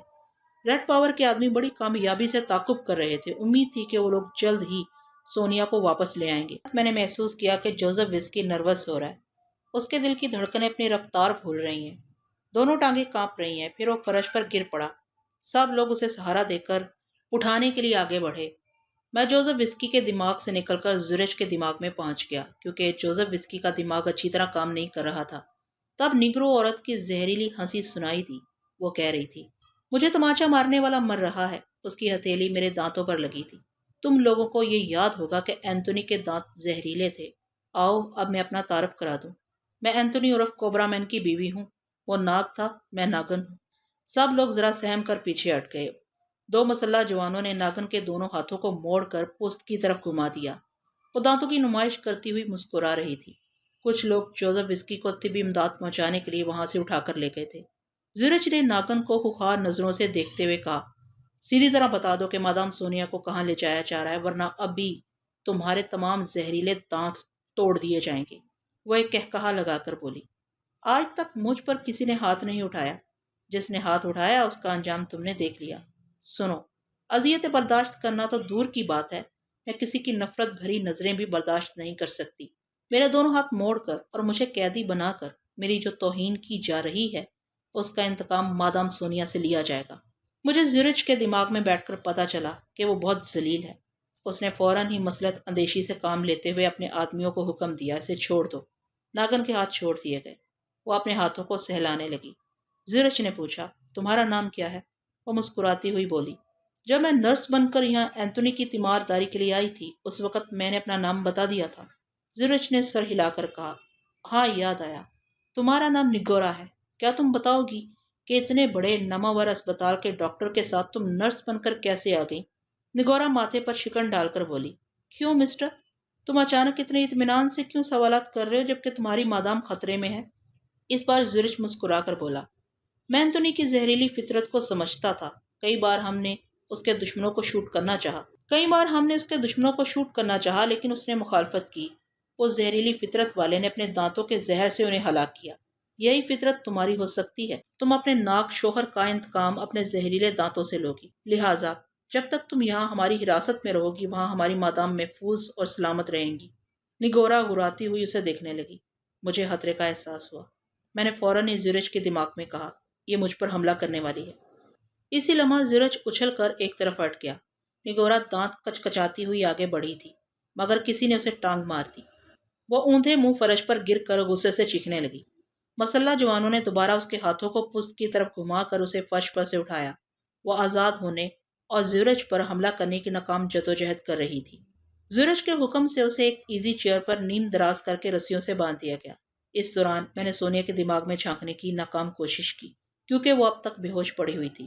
جب میں دوبارہ زورچ کے دماغ میں واپس آیا تو نگورا رسیوں سے باندھی جا چکی تھی۔ کرسی کے قریب ہی ایک ٹرے پر ایسے آلات رکھے ہوئے تھے جنہیں دندان ساز دانت نکالنے کے لیے استعمال کرتے ہیں۔ نگورا کے سر کو کرسی کی پشت سے اس طرح باندھا گیا تھا کہ وہ اپنے سر کو ادھر ادھر ہلا نہیں سکتی تھی۔ زورچ نے کہا، تمہارا ناک شوہر ہمارے لیے کام کرتا تھا۔ ہم جانتے تھے کہ وہ پوری طرح ہمارا وفادار نہیں ہے، تاہم ماسک مین اسے بہلا پھسلا کر اپنا کام نکال لیا کرتا تھا۔ افسوس کہ وہ مادام کی دشمنی میں مارا گیا۔ تم چاہو تو ہماری دوست بن سکتی ہو، نہ چاہو تو ابھی بڑی سنگ دلی سے تمہارے ایک ایک دانت کو اکھاڑ کر تمہارے سامنے رکھ دیا جائے گا۔ تمہارے پاس فیصلہ کرنے کے لیے صرف 1 منٹ ہے۔ اتنی دیر میں نے نگورا کے زہریلے دماغ میں پہنچ کر اس کی سوچ پڑی۔ وہ اب خوفزدہ تھی۔ اسے اپنے دانت بہت عزیز تھے۔ سانپ کو اپنا زہر عزیز ہوتا ہے، اسی سے وہ اپنی برتری قائم رکھتا ہے۔ نگورا کی برتری خاک میں ملنے والی تھی۔ وہ سوچ رہی تھی، میرے اندر سے زہر کا سرمایہ ختم ہو جائے گا تو میں ایک عام سی معمولی عورت بن کر رہ جاؤں گی۔ اپنے قبیلے میں واپس جاؤں گی تو میری حیثیت کیڑے مکوڑوں جیسی ہوگی۔ نہیں، میں ایسی حقیر زندگی نہیں گزار سکوں گی۔ وہ سوچ رہی تھی، فیصلہ کر رہی تھی۔ دوسری طرف زورچ ٹرانسمیٹر کے ذریعے تعاقب کرنے والوں سے باتیں کر رہا تھا۔ پہلے میں نے زورچ کے دماغ سے باتیں سنی، پھر اس دماغ والے کی طرف چھلانگ لگائی جو دوسری طرف ٹرانسمیٹر پر گفتگو کر رہا تھا۔ وہاں تعاقب کرنے والوں کی گاڑی رک گئی تھی کیونکہ ایک کراسنگ پر 2 گاڑیوں نے اطراف سے آ کر راستہ روک دیا تھا۔ وہ فائرنگ کر رہے تھے اور سونیا کو لے جانے والی گاڑی دور آگے جا کر نظروں سے اوجھل ہو گئی تھی۔ فی الحال سونیا کی واپسی کی امید ختم ہو گئی۔ میں نے زورچ کی سوچ میں کہا، نگورا جیسی تنہا عورت اپنے چند ساتھیوں کی مدد سے اغوا کی اتنی زبردست پلاننگ نہیں کر سکتی۔ اس عورت کی پشت پر ایک منظم گروہ ہے۔ ان کے آدمی اغوا کے ہر راستے اور ہر موڑ پر موجود ہیں اور تعاقب کو ناکام بنا رہے ہیں۔ زورچ پریشان ہو کر سوچنے لگا، میں کیا کروں؟ مادام کو لے جانے والی گاڑی نامعلوم کہاں چلی گئی ہے۔ مجھے اب دوسروں سے رابطہ قائم کرنا چاہیے۔ ٹرانسمیٹر کے ذریعے اپنی دوسری ٹیم سے رابطہ قائم کرنے لگا۔ وہاں سے ذرا اطمینان بخش جواب ملا کہ شہر کے باہر جانے والے تمام راستوں کی ناکہ بندی کر دی گئی ہے۔ جیسے ہی وہ سفید ویگن کار نظر آئے گی اسے گھیر لیا جائے گا۔ زورچ نے ٹرانسمیٹر کو آف کیا، پھر گھڑی دیکھنے کے بعد بولا، نگورا 1 منٹ گزر چکا ہے، اپنا فیصلہ سناؤ۔ وہ بولی، میرے دانت سلامت رہنے دو، میں مادام سونیا کو یہاں واپس لے آؤں گی۔ تمہیں یہاں سے جانے کون دے گا کہ تم واپس لاؤ گی؟ وہ ٹھکانہ بتاؤ جہاں تمہارے آدمی مادام کو لے کر جا رہے ہیں۔ سمجھوتا اس طرح ہوگا کہ کسی ایک مقام پر مادام سے میرا تبادلہ ہوگا، میں ادھر جاؤں گی، مادام ادھر آئیں گی۔ چڑیا گھر بہتر جگہ ہے، وہاں لوگوں کی بھیڑ میں کوئی کسی پر فائرنگ نہیں کر سکے گا۔ مجھے ٹیلی فون دو، میں اپنے ساتھیوں کو حکم دیتی ہوں کہ مادام کو یہاں لے آئیں۔ اس کے ایک ہاتھ اور سر کو رسیوں کی بندشوں سے آزاد کر دیا گیا۔ زورچ نے ٹیلی فون اس کے قریب لا کر رکھ دیا۔ وہ نمبر ڈائل کرنے لگی۔ اسی وقت میون نے مجھے مخاطب کیا، فرید تمہیں کیا ہو گیا ہے؟ تم اتنی دیر سے خاموش کیوں بیٹھے ہو؟ کیا خواب کی دہشت ابھی تک طاری ہے؟ میں میون کی مداخلت سے پریشان ہو گیا۔ وہ معصوم لڑکی نہیں جانتی تھی کہ میں خواب کی بجائے دنیاوی حقائق میں الجھا ہوا ہوں۔ میں نے کہا، میون میں بہت پریشان ہوں، کیا تم میرے ساتھ اس جہاز سے نکل کر ساحل پر چلو گی؟ ضرور چلوں گی۔ آؤ مسٹر برنڈو سے اجازت لے لیں۔ نہیں، برنڈو اور سارا کو کچھ نہ بتاؤ، ہم ان کی لا علمی میں یہاں سے جائیں گے۔ انہیں بتا دینے میں کیا حرج ہے؟ کیا تم مجھ سے بحث کرو گی؟ میں نے ناراضگی سے کہا، تو وہ تڑپ کر آگے بڑھی اور پھر میرے گلے میں باہیں ڈال کر لپٹ گئی۔ مجھے معاف کر دو فرید، مجھے اپنے دیوتا سے بحث نہیں کرنا چاہیے، مجھ سے غلطی ہو گئی، اب نہیں ہوگی۔ اچھا تھوڑی دیر اور خاموش رہ کر مجھے سوچنے دو، ہم یہاں سے کس طرح ساحل تک پہنچیں گے۔ وہ الگ ہو کر بیٹھ گئی۔ جہاز سے نکلنے کی ترکیب ذہن میں موجود تھی، اس لیے میں زورج کے دماغ میں پہنچ گیا۔ نگورا اس وقت تک فون پر اپنے آدمیوں کو ہدایت دے چکی تھی کہ جیسے ہی سونیا اس کے پاس پہنچے وہ لوگ اسے لے کر چڑیا گھر آ جائیں۔ تمام معاملات طے ہو جانے کے بعد زورج نے پوچھا، ہاں اب بتاؤ، تم ایک معروف ڈاکٹر کے ساتھ نرس بن کر کیسے آ گئی؟ کیا اس نے تم پر شبہ نہیں کیا؟ وہ بولی، وہ معروف ڈاکٹر ماہر سمیات ہے، میرا اور اینتونی کا بہترین دوست ہے۔ اینتونی ماسک مین کا محکوم بن کر نہیں رہنا چاہتا تھا، اس لیے میں تم سب کی لا علمی میں اپنا ایک گروہ تیار کر رہی تھی۔ جب تم لوگوں نے ڈاکٹر کو اطلاع دی کہ اینتونی ایک مقابلے میں اندھا ہو چکا ہے تو میں ڈاکٹر کے ساتھ نرس بن کر یہاں چلی آئی۔ اینتونی کی حالت بہت نازک تھی۔ اس نے اسی آخری وقت کہا تھا کہ جب وہ مر جائے اور اس کے لیے تابوت آئے تو اس تابوت میں سونیا کو جانا چاہیے۔ اب تم سونیا سے کیسے انتقام لوگی جبکہ تبادلے پر راضی ہو چکی ہو؟ ایک انتقام نہ صحیح، میں اپنے دانتوں کی سلامتی چاہتی ہوں۔ میں نے پھر ایک بار سونیا سے رابطہ قائم کیا، اس پر ملاقات ہو گئی۔ وہ ہوش میں آ چکی تھی اور تابوت کے اندر وحشت زدہ نظروں سے ادھر ادھر دیکھ رہی تھی۔ ہوا کی آمد و رفت کے لیے تابوت کے ڈھکن میں 2 سوراخ تھے، ہلکی ہلکی روشنی بھی تھی۔ اسے یہ سمجھنے میں دیر نہ لگی کہ وہ زندہ تابوت میں لے جائی جا رہی ہے۔ اس نے فوراً اس سوچ کے ذریعے مجھے آواز دی، ہلو فرحاد، کیا تم موجود ہو؟ میں نے کہا، ہاں، ایک عورت کے تابوت میں موجود رہنے کا یہ پہلا موقع ہے۔ بڑے بوڑھے سچی کہتے ہیں کہ عورت سے دوستی نہ رکھو، وہ اپنے ساتھ قبر میں بھی گھسیٹ کر لے جاتی ہے۔ بکواس ختم ہو چکی ہو تو بتاؤ میں کہاں ہوں؟ جہاں سے کوئی واپس نہیں آتا۔ میری پریشانیوں سے لطف اندوز ہو رہے ہو ظالم کہیں کے؟ مظلوم کہیں کی، تمہیں ہوش میں پا کر خوش ہو رہا ہوں۔ بیچارے تمہیں لے جانے والے اب اپنی قبر کھو دیں گے، لیکن ذرا صبر سے کام لینا، یہاں تمہارے لیے اینتونی کی بیوی سے سمجھوتا ہو رہا ہے۔ میں نے اختصار سے اسے تمام حالات بتائے، پھر کہا، اب تم ہوش میں آ گئی ہو، مجھے اطمینان ہو گیا، لہٰذا تھوڑی دیر کے لیے اجازت دو، میں بحری جہاز میں واپس جا رہا ہوں۔ ٹھہرو فرحاد، یہ کیا بات ہوئی؟ میں تابوت میں بند ہوں اور تم مجھے چھوڑ کر جا رہے ہو؟ بھائی تم سے کہہ چکا ہوں کہ وہ تمہیں چڑیا گھر میں لے جائیں گے۔ تم نے کیا سمجھ لیا کہ وہ تمہیں جانوروں کے درمیان پنجرے میں رکھیں گے؟ میرے لیے ایک ہی جانور کافی ہے جو میری باہوں کا پنجرا توڑ کر بار بار بھاگ جاتا ہے۔ اس کی حاضر جوابی پر میں بے اختیار ہنسنے لگا۔ تب مجھے اپنی حماقت کا احساس ہوا۔ ہنستے وقت میری آنکھ کھل گئی تھی اور سامنے بیٹھی ہوئی میون مجھے حیرانی سے تک رہی تھی۔ میری ہنسی کو بریک لگ گیا۔ اس نے پوچھا، فرید تمہیں کیا ہو گیا ہے؟ ابھی تم پریشان تھے، ابھی ہنس رہے ہو۔ میں نے بات بنائی، وہ میون بات یہ ہے کہ بس پریشانی ختم ہو رہی ہے۔ میرے ذہن میں ایک ترکیب ہے کہ ہم یہاں سے ساحل تک کیسے جائیں گے۔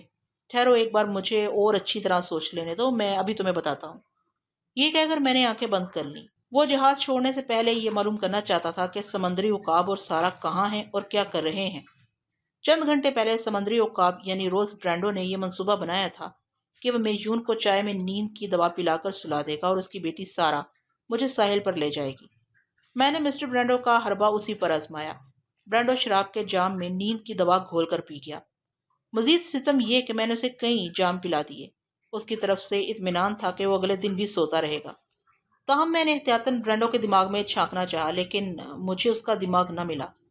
یا حیرت، وہ کیسے مر گیا؟ وہ تو اچھا صحت مند تھا، بڑھاپے میں بھی جوان نظر آتا تھا۔ کیا شراب نوشی کی زیادتی نے اسے مار ڈالا؟ ہاں، یہی ہو سکتا تھا۔ ایک تو شراب، اوپر سے خواب آور دوا، دونوں نے مل کر اسے ہمیشہ کی نیند سلا دیا۔ مجھے اس کی موت پر ذرا بھی افسوس نہیں ہوا۔ میں نے اس کے مردہ دماغ کو بھول کر سارا عرف رومانہ کے زندہ دماغ میں جھانکنا شروع کیا۔ وہ بستر پر بے چینی سے کروٹیں بدل رہی تھی۔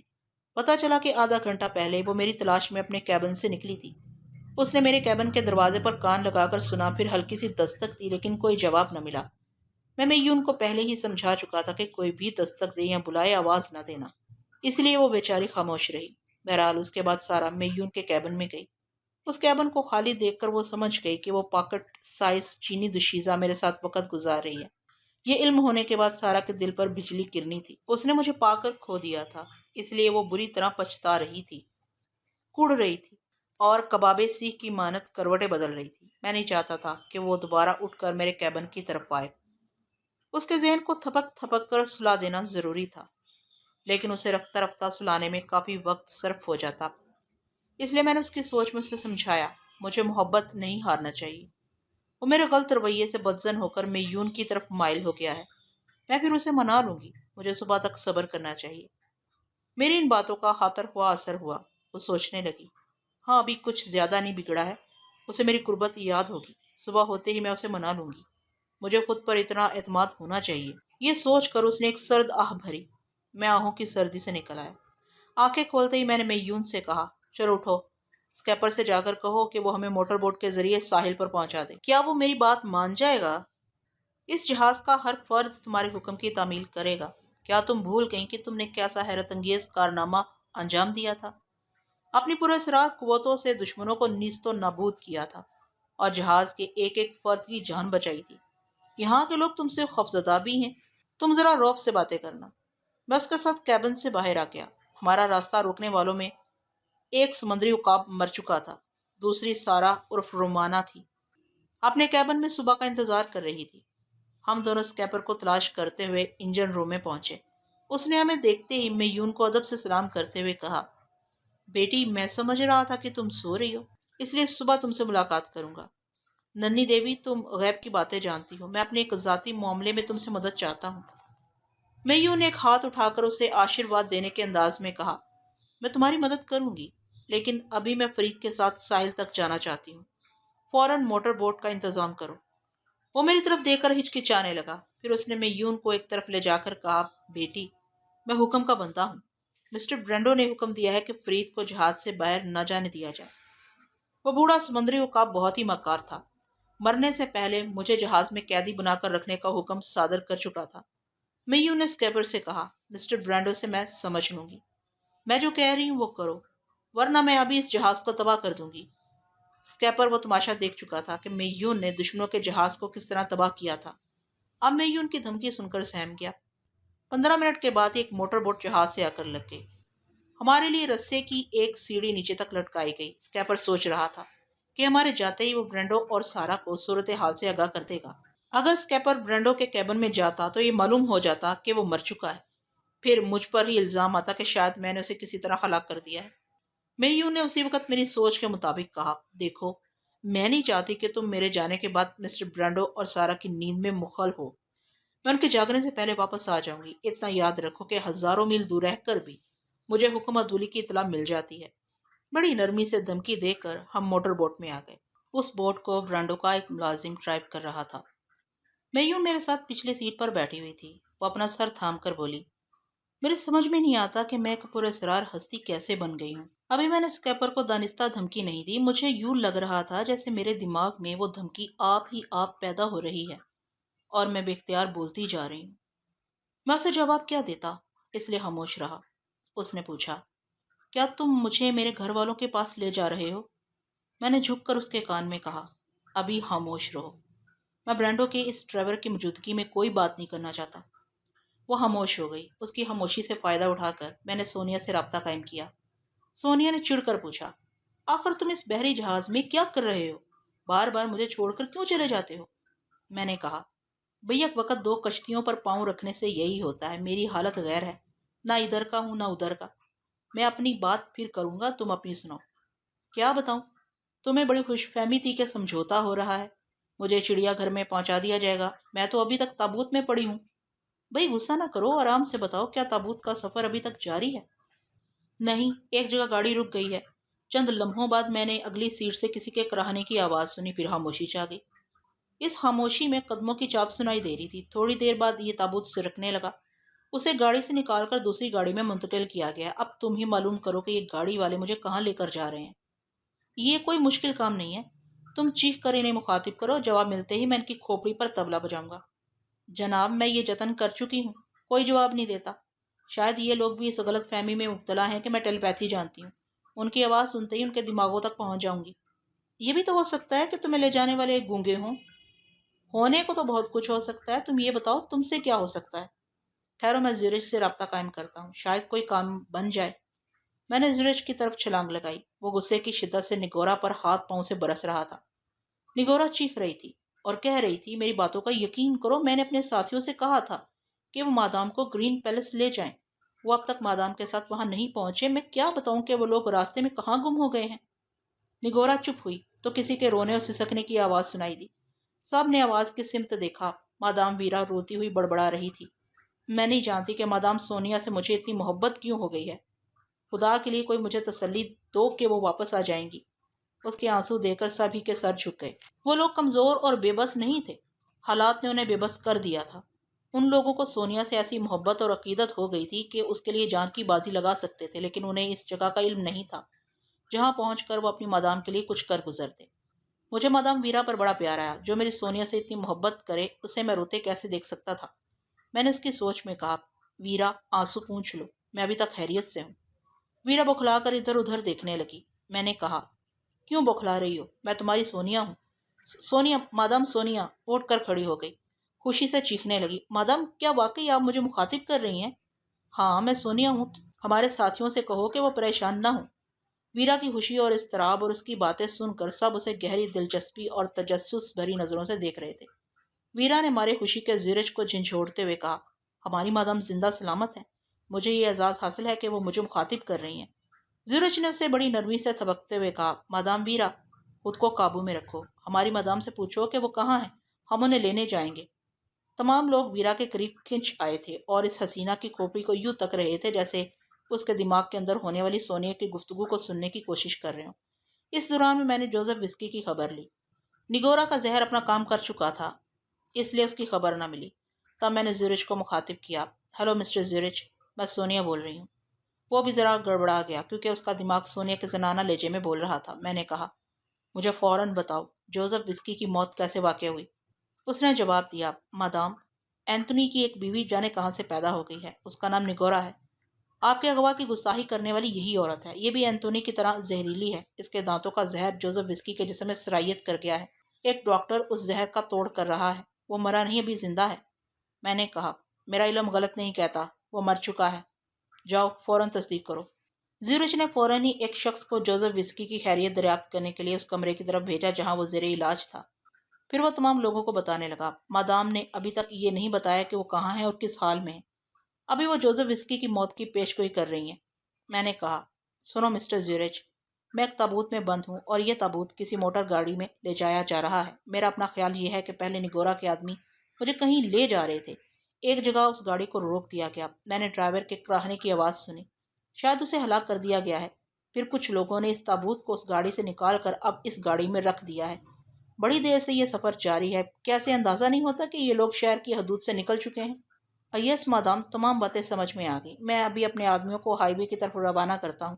کیا مجھے اجازت ہے؟ ایک منٹ ٹھہرو، میں ابھی بتاتی ہوں۔ یہ کہہ کر میں نے سونیا سے رابطہ قائم کیا، اسے ویرا اور زیرج وغیرہ کے متعلق بتایا۔ اب تم بتاؤ، کیا گاڑی کی اگلی سیٹ سے اب بھی کسی کی آواز نہیں آ رہی ہے؟ سونیا نے کہا، میں سمجھتی ہوں کہ وہ محتاط ہیں یا پھر دھیمی آواز میں باتیں کر رہے ہیں۔ گاڑی کے شور میں ان کی آواز گم ہو جاتی ہوگی۔ اچھا ذرا ٹھہرو، مجھے بو مل رہی ہے، یہ چمڑے کی بو ہے۔ زیرج سے دریافت کرو، کیا کسی راستے سے گزرتے وقت ایسی بو پائی جاتی ہے؟ میں نے سونیا کے لہجے میں زیرج سے دریافت کیا۔ وہ خوش ہو کر بولا، برافو مادام، ہمیں آپ کا پتہ مل گیا ہے، ہم ابھی آپ کی طرف آ رہے ہیں۔ یہ کہتے ہی اس نے ٹرانسمیٹر آن کیا، پھر اپنے آدمیوں کو مخاطب کرنے لگا۔ وہ انہیں حکم دے رہا تھا کہ اپنی اپنی گاڑیاں پوری رفتار سے پرانے ہائی وے پر دوڑائیں۔ راستے میں جو بھی ٹرک یا اسٹیشن ویگن گزرتی ہوئی پائی جائے اسے روک کر چیک کریں۔ کسی نہ کسی گاڑی سے وہ تابوت ضرور برآمد ہوگا۔ ٹرانسمیٹر سے احکامات جاری کرنے کے بعد جب اس نے نظریں اٹھائی تو وہاں ریڈ پاور تنظیم کے صرف 4 افراد نظر آ رہے تھے۔ اس نے پریشان ہو کر پوچھا، سب لوگ کہاں چلے گئے؟ مادام ویرا، مسٹر بینکاک اور دوسری مادام اور باس وغیرہ سب ہی غائب ہو گئے تھے۔ وہ حال تقریباً حال ہی ہو چکا تھا، ایک شخص نے جواب دیا۔ وہ سب مادام ویرا کے لیے پرانے ہائی وے کی طرف چلے گئے ہیں۔ زیرج کی پیشانی پر شکنیں پڑ گئی۔ پہلے ایسا کبھی نہیں ہوا تھا۔ پہلے ہر مادام اور باس اپنے آپ کو دوسروں سے برتر سمجھتے تھے اور دوسروں کو اپنے سے کمتر سمجھتے تھے۔ یہ پہلا موقع تھا کہ سب متفقہ طور پر مادام سونیا کی برتری تسلیم کر رہے تھے۔ یہ بات تنظیم کے مفاد میں بہتر تھی۔ مادام اور باس کو یہ مکمل یقین ہو گیا کہ ان کی ریڈ پاور تنظیم اب ناقابل شکست ہو گئی ہے، لیکن اپنی اپنی سوچ اور اپنے اپنے نظریات ہوتے ہیں۔ زیرج کے دماغ میں یہ بات آئی کہ تقریباً 48 گھنٹوں میں سونیا اتنی برتری حاصل کر چکی ہے کہ آئندہ چند دنوں میں وہ ماسک مین سے بھی برتر ہو جائے گی۔ یہ خیال دماغ میں آتے زیرج نے حکم دیا کہ نگورا کو اس حال میں لے چلے جہاں کمپیوٹر مشین ہے۔ یہ حکم صادر کرنے کے دوران ایک شخص دوڑتا ہوا آیا۔ وہ کہتا آ رہا تھا، مسٹر زیورچ، بڑے افسوس کے ساتھ یہ خبر سنا رہا ہوں کہ جوزف وسکی اس جہان فانی سے کوچ کر گئے ہیں۔ زیورچ کے ذہن کو ایک جھٹکا سا لگا۔ جوزف وسکی کی موت نے اسے صدمہ نہیں پہنچایا تھا، بلکہ سونیا کی پیشگوئی اسے متاثر کر گئی تھی۔ ویسے تو وہ سب ہی سونیا سے متاثر تھے، لیکن زیورچ کے دماغ میں یہ بات کھٹک رہی تھی کہ ماسک مین کے بلاوے پر آنے والے تمام باس اور مادام بغیر ماسک مین کی اجازت حاصل کیے سونیا کی طرف کھینچے چلے گئے تھے۔ وہ سوچتے سوچتے چونک پڑا۔ اس کے دل میں یہ دہشت پیدا ہوئی کہ سونیا اس کے خیالات پڑھ رہی ہوگی۔ اس نے بات بناتے ہوئے کہا، ہیلو مادام، آپ میرے متعلق غلط رائے قائم نہ کریں۔ میں آپ کی مخالفت میں نہیں سوچ رہا ہوں، میں تو آپ کا ادنا خادم ہوں۔ میں دونوں طرف اپنے فرائض ادا کرتا ہوں، یعنی ایک طرف ماسک مین کا وفادار ہوں اور دوسری طرف آپ کا خادم بھی ہوں۔ میں نے اس کی بات کا جواب نہیں دیا۔ اس نے کئی بار پکارا، hello madam, madam Sonia, please مجھے جواب دیں، میں آپ کا خادم آپ کے جواب کا انتظار کر رہا ہوں۔ میں پھر بھی خاموش رہا۔ اسے یقین ہو گیا کہ مادام سونیا تابوت سے آزاد ہونے کی فکر میں ہے، اس لیے دماغی رابطہ منقطع ہو گیا ہے۔ وہ تیزی سے چلتا ہوا اس ہال سے نکل کر عمارت کے دوسرے حصوں سے گزرتا ہوا کمپیوٹر کے سامنے پہنچا۔ اس کے آدمی نگورا کو قیدی بنا کر وہاں لے آئے تھے، پھر جوزف وسکی کی جگہ وہ کمپیوٹر مشین کو آپریٹ کرنے لگا۔ شاید کمپیوٹر کے پس پردہ ماسک مین موجود نہیں تھا۔ کوئی بھی شخص 24 گھنٹے کسی مشین کے ساتھ مغز ماری کے لیے بیٹھا نہیں رہ سکتا۔ 10 منٹ کے بعد ماسک مین سے رابطہ قائم ہوا۔ زیورچ نے اسے تمام حالات سے آگاہ کیا، جوزف وسکی کی افسوسناک موت کا واقعہ بیان کیا، سونیا سے دوبارہ رابطہ قائم ہونے کی خوشخبری سنائی، پھر جواب کا انتظار کرنے لگا۔ کمپیوٹر کے کھلے ہوئے منہ سے کاغذ کی ربن نکلتی جا رہی تھی۔ ماسک مین کا جواب نشر ہو رہا تھا۔ زیورچ ابھی تھوڑی دیر پہلے میں بہت خوش تھا۔ مدام سونیا کے ذریعے سپر ماسٹر کو نیچا دکھانے کا پہلا موقع میرے ہاتھ آیا تھا، مگر اس حرامزادی نگورا نے میرے راستے میں رکاوٹیں پیدا کر دی۔ سب سے پہلے اسے جہنم میں پہنچا دو۔ زیورچ نے حکم کی تعمیل کی۔ فوراً ہی ریوالور نکال کر نگورا کو جہنم میں پہنچا دیا۔ پھر اس نے کمپیوٹر کو آن کرنے کے بعد کہا، جناب علی، میں نے آپ کے حکم کے مطابق نگورا کو ختم کر دیا ہے۔ میں اپنے بیان کے آخر میں یہ کہنا چاہتا ہوں کہ ہماری تنظیم کے مادام اور باس مادام سونیا کے جیسے محکوم یا پجاری بن گئے ہیں۔ وہ یہاں آپ کے بلاوے پر آئے تھے، آپ کی اجازت حاصل کیے بغیر وہ لوگ مادام سونیا کو واپس لانے کے لیے پرانے ہائی وے کی طرف چلے گئے ہیں۔ کیا یہ بات تشویشناک نہیں ہے کہ سونیا خود کو آپ سے برتر ثابت کر رہی ہے، ہمارے اہم افراد کے دل و دماغ پر چھا رہی ہے؟ تھوڑی دیر بعد کمپیوٹر سے جواب موصول ہوا، زیورچ، تم مادام سونیا کی شان میں گستاخی کر رہے ہو۔ فوراً مادام سے رابطہ قائم کر کے ان سے معافی مانگو۔ یہ میں تمہاری اطلاع کے لیے کہہ دوں کہ مادام سونیا بلا شبہ مجھ سے بھی برتر ہیں۔ زیورچ نے کہا، جناب علی، مادام سونیا سے رابطہ قائم کرنے کا سوال ہی پیدا نہیں ہوتا۔ وہ تابوت سے باہر نکلنے کی جدوجہد میں مصروف ہیں۔ انہوں نے اپنی خیریت کی اطلاع دینے اور راستے کی نشاندہی کرنے کے بعد رابطہ ختم کر دیا ہے۔ آپ اطمینان رکھیں، وہ میری سوچ نہیں پڑھ رہی ہیں۔ ماسک مین نے حکم دیا، آئرن کیپ پہن کر سوچ کے ذریعے گفتگو کرو۔ آئرن کیپ پہننے اور مشین کو آپریٹ کرنے میں 10 منٹ صرف ہوئے۔ زیورچ سوچ کے ذریعے سونیا کے متعلق شبہات ظاہر کرنے لگا۔ میں بالکل خاموش تھا۔ اگر زیورچ کے دماغ میں ذرا بھی بات کرتا تو کمپیوٹر کے اسکرین پر اوں آنکھ کی لہریں نقش ہو جاتی۔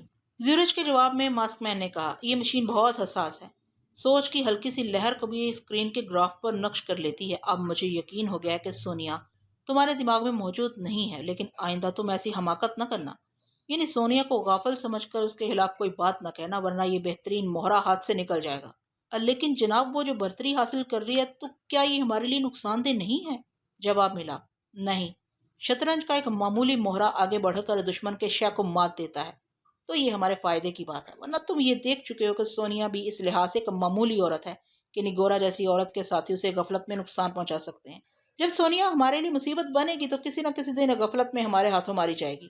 اس وقت میں چاروں طرف سے مصروف تھا۔ ایک طرف میون میرے ساتھ لگی ہوئی تھی، دوسری طرف سونیا کی فکر تھی کہ نہ جانے آئندہ وہ کن حالات سے گزرے گی۔ موٹر بوٹ کے سفر کے دوران میں نے میون کو خاموش رہنے کی تاکید کی تھی۔ اب میرا فرض تھا کہ میں سونیا کے ذہن سے چپکا رہتا، لیکن خدا کا شکر ہے کہ سونیا جیسی دلیر ساتھی مجھے زیادہ فکر میں مبتلا نہیں کرتی ہے، اس لیے میں ایسے سنگین حالات میں سونیا کو چھوڑ کر بنسپتی دوستوں کے دماغوں کو کریدتا رہتا ہوں۔ اگر میں ایسا نہ کرتا تو ماسک مین کے سوچنے کا انداز مجھ پر واضح نہ ہوتا۔ مجھے یہ نہ معلوم ہوتا کہ سونے کی تمام صلاحیتوں کے باوجود اور اسے سر آنکھوں پر بٹھائے رکھنے کے باوجود ماسک مین اسے ایک معمولی مہرہ سمجھتا ہے اور کسی وقت بھی اس مہرے کو اپنے بساط سے باہر پھینک سکتا ہے، اسے میٹھی چھری سے قتل کر سکتا ہے۔ میں نے سونیا سے رابطہ قائم کیا۔ اس کی سوچ سے پتہ چلا کہ گاڑی کسی جگہ رک گئی ہے اور کچھ لوگ اس تابوت کو اٹھا کر لے جا رہے ہیں۔ میں نے کہا، آرام سے لیٹی رہو، وہ تابوت کو اگر کسی قبرستان میں لے آئے ہیں تو تم شور مچانا، اگر کسی ویرانے میں لے کر آئے ہیں تو پہلے وہ قبر کھودیں گے، اتنی دیر میں ریڈ پاور کے آدمی وہاں پہنچ جائیں گے۔ میں تمہاری طرف سے ویرا کو مخاطب کر رہا ہوں۔ میں نے ویرا کے دماغ میں اسے پکارا۔ ہیلو ویرا، میں سونیا بول رہی ہوں۔ تمہارے دماغ سے کسی تیز رفتار گاڑی کی آواز سن رہی ہوں جس میں تم بیٹھ کر میری طرف آ رہی ہو۔ ویرا خوش ہو کر بولی، مادام، اپنے دماغ میں آپ کی باتیں سن کر یوں لگتا ہے جیسے آپ مجھ میں سما گئی ہیں۔ اب میں نہیں رہی، مادام سونیا بن گئی ہوں۔ میں نے کہا، یہ تمہاری بے پناہ عقیدت ہے۔ اب کام کی بات سنو۔ جس گاڑی میں میرا سفر جاری تھا وہ ایک جگہ رک گئی ہے۔ رکنے سے تقریباً 15 منٹ پہلے وہ گاڑی دائیں طرف مڑ گئی تھی، لہٰذا اپنے دائیں طرف دیکھتے چلو، شاید میں پھر تم سے رابطہ قائم کروں۔ یہ کہہ کر میں پھر سونیا کے پاس پہنچ گیا۔ اس نے کہا، فرحاد، میں نے ایک بات محسوس کی ہے کہ میرا تابوت اٹھانے والے پختہ فرش پر چل رہے تھے۔ پھر میں نے محسوس کیا کہ تابوت بردار ایک جگہ رک کر اپنا توازن برقرار رکھنے کی کوشش کر رہے ہیں۔ اس کے بعد تابوت سرہانے کی طرف ذرا نیچے جھک گیا اور ٹانگوں کی طرف سے اوپر اٹھ گیا۔ پھر مجھے ایسے ہلکے ہلکے جھٹکے لگنے لگے جیسے وہ سنبھل کر ایک ایک زینہ نیچے اتر رہے ہوں۔ پھر ایک نئی الجھن، میں نے پریشان ہو کر کہا، وہ لوگ تمہیں کسی تہ خانے میں لے جا رہے ہیں، یہ تو بڑی مشکل پیش آئے گی، نہ ان کی آواز مل رہی ہے نہ چہرے نظر آ رہے ہیں۔ اگر یہ لوگ تمہیں تہ خانے میں بند کر کے کہیں چلے گئے تو؟ سونیا نے بات کاٹ کر کہا، فرحاد ہوشیار، یہ تابوت کو فرش پر رکھنے کے بعد اسے کھول رہے ہیں، تم اطمینان رکھو، میں تمہارے پاس موجود ہوں۔ یہ کہتے ہی میں نے آنکھیں کھول کر میون کو دیکھا۔ میں ایک بار پھر اسے تاکید کرنا چاہتا تھا کہ وہ میری خاموشی میں مداخلت نہ کرے، لیکن اس کی ضرورت پیش نہیں آئی۔ وہ رات بھر کی جاگی ہوئی میرے کاندھے پر سر رکھے سو رہی تھی۔ موٹر بوٹ تیز رفتاری سے سمندر کی سطح کو چیرتی ہوئی جانے کہاں جا رہی تھی۔ اگر ہانگ کانگ کے ساحل پر پہنچنا ہوتا تو اتنی دیر نہ ہوتی۔ چونکہ ہمارے پاس پاسپورٹ نہیں تھا اس لیے ڈرائیور ہمیں بلیک پورٹ کی طرف لے جا رہا تھا۔ بہرحال میں چند سیکنڈ میں ہی سونیا کے پاس لوٹ آیا۔ تابوت کا اوپری حصہ کھل چکا تھا۔ سونیا کو 4 مسلح افراد نظر آ رہے تھے۔ وہ سوچ رہی تھی، فرحاد کہاں چلا گیا؟ ابھی وعدہ کیا تھا کہ موجود رہوں گا، مگر یہ صاحب ذرا سی چھوٹ ملتے ہی دوسری طرف چلے جاتے ہیں۔ میں خوب سمجھتی ہوں، وہاں کسی خوبصورت چھوکری کو پھانس رکھا ہے۔ تھوڑی دیر مجھے تسلی دی جاتی ہے، پھر تھوڑی دیر اس چھوکری کو دلاسا دے کر یہ حضرت واپس آ جاتے ہیں۔ وہ درست سوچ رہی تھی۔ میں ایسی سچویشن سے گزر رہا تھا، کبھی میں یون اور کبھی سونیا۔ میں نے سونیا سے کہا، تم اپنی سچویشن پر نظر رکھو، میرے متعلق بعد میں سوچ لینا، چلو انہیں مخاطب کرو۔ وہ تابوت سے اٹھ کر بیٹھتی ہوئی بولی، کون ہو تم لوگ؟ مجھے یہاں کیوں لائے ہو؟ وہ کھڑی ہو گئی، پھر تابوت سے باہر آنے لگی۔ اس وقت وہ 4 ریوالوروں کی زد میں تھی، ایک فائٹر کی حیثیت سے اپنی صلاحیتوں کا مظاہرہ نہیں کر سکتی تھی۔ وہ چاروں محتاط انداز میں پیچھے ہٹتے ہوئے زینے کی طرف جا رہے تھے۔ سونیا نے کہا، اس تہانے کو بند کرنے سے پہلے پلیز مجھے کچھ تو بتاؤ کہ یہاں تم مجھ سے کیا چاہتے ہو؟ انہوں نے جواب نہیں دیا۔ وہ زینے پر پہنچ گئے تھے۔ زینہ اتنا تنگ تھا کہ بے یک وقت 2 آدمی اس پر سے گزر سکتے تھے۔ سونیا نے کوئی چارہ نہ دیکھ کر ڈرامے بازی شروع کر دی۔ تابوت کا ڈھکن جو علیحدہ رکھا ہوا تھا اس پر اپنا سر پٹک کر کہنے لگی، میں زندہ نہیں رہوں گی، میں مر جاؤں گی۔ زینے پر چڑھنے والے پچھلے 2 لوگ رک گئے۔ اسی وقت سونیا نے بڑی پھرتی سے تابوت کے ڈھکن کو پوری قوت سے اٹھا کر ان پر اچھال دیا۔ وہ دونوں اس کی زد میں آ کر گرے۔ ریوالور ان کے ہاتھ سے چھوٹ کر فرش پر آ گئے۔ جب تک وہ سنبھل کر اٹھتے اس وقت تک سونیا ان کے ریوالوروں پر قابض ہو چکی تھی۔ لیکن ایک بات حیرت انگیز تھی، باقی 2 مسلح افراد نے سونیا پر فائرنگ نہیں کی۔ وہ آرام سے زینے پر بیٹھ کر تماشا دیکھنے لگے۔ سونیا نے دونوں ریوالوروں کا رخ ان کی جانب کرتے ہوئے کہا، ایک ساتھ فائرنگ ہوگی، تم مجھے مارو، میں تمہیں ماروں گی۔ انہوں نے اپنے اپنے ریوالور کی نال جھکا لی۔ یہ گونگا جواب تھا کہ وہ سونیا پر فائر کرنا نہیں چاہتے ہیں۔ سونیا نے کہا، تو پھر مجھے جانے کا راستہ دو۔ وہ انکار میں سر ہلانے لگے۔ میں نے کہا، سونیا، وہ اتنے احمق نہیں ہو سکتے کہ تمہارے ہاتھوں میں ریوالور ہو اور وہ اپنی جان دینے کے لیے تمہارے نشانے پر بیٹھے رہیں۔ ذرا ریوالوروں کو چیک کرو۔ وہ چیک کرنے لگی۔ ریوالوروں کے چیمبر خالی تھے۔ وہ چاروں مسکرانے لگے۔ ان میں سے 2 آدمیوں نے اپنے ریوالور اس کی طرف اچھال دیے۔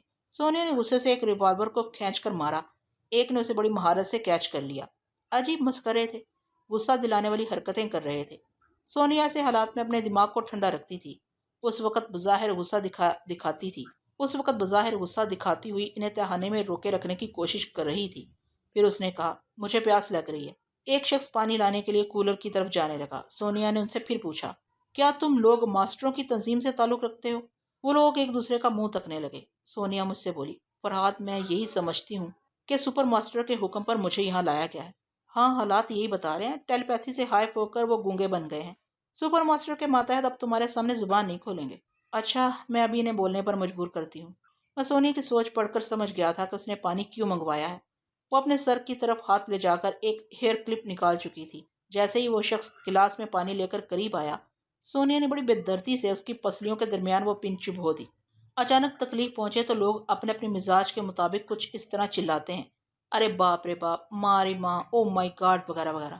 وہ پانی لانے والا بھی چیخنے لگا۔ اڑم گڑم گڑم۔ سونیا نے مجھ سے پوچھا، فرحات کچھ سمجھ میں آیا؟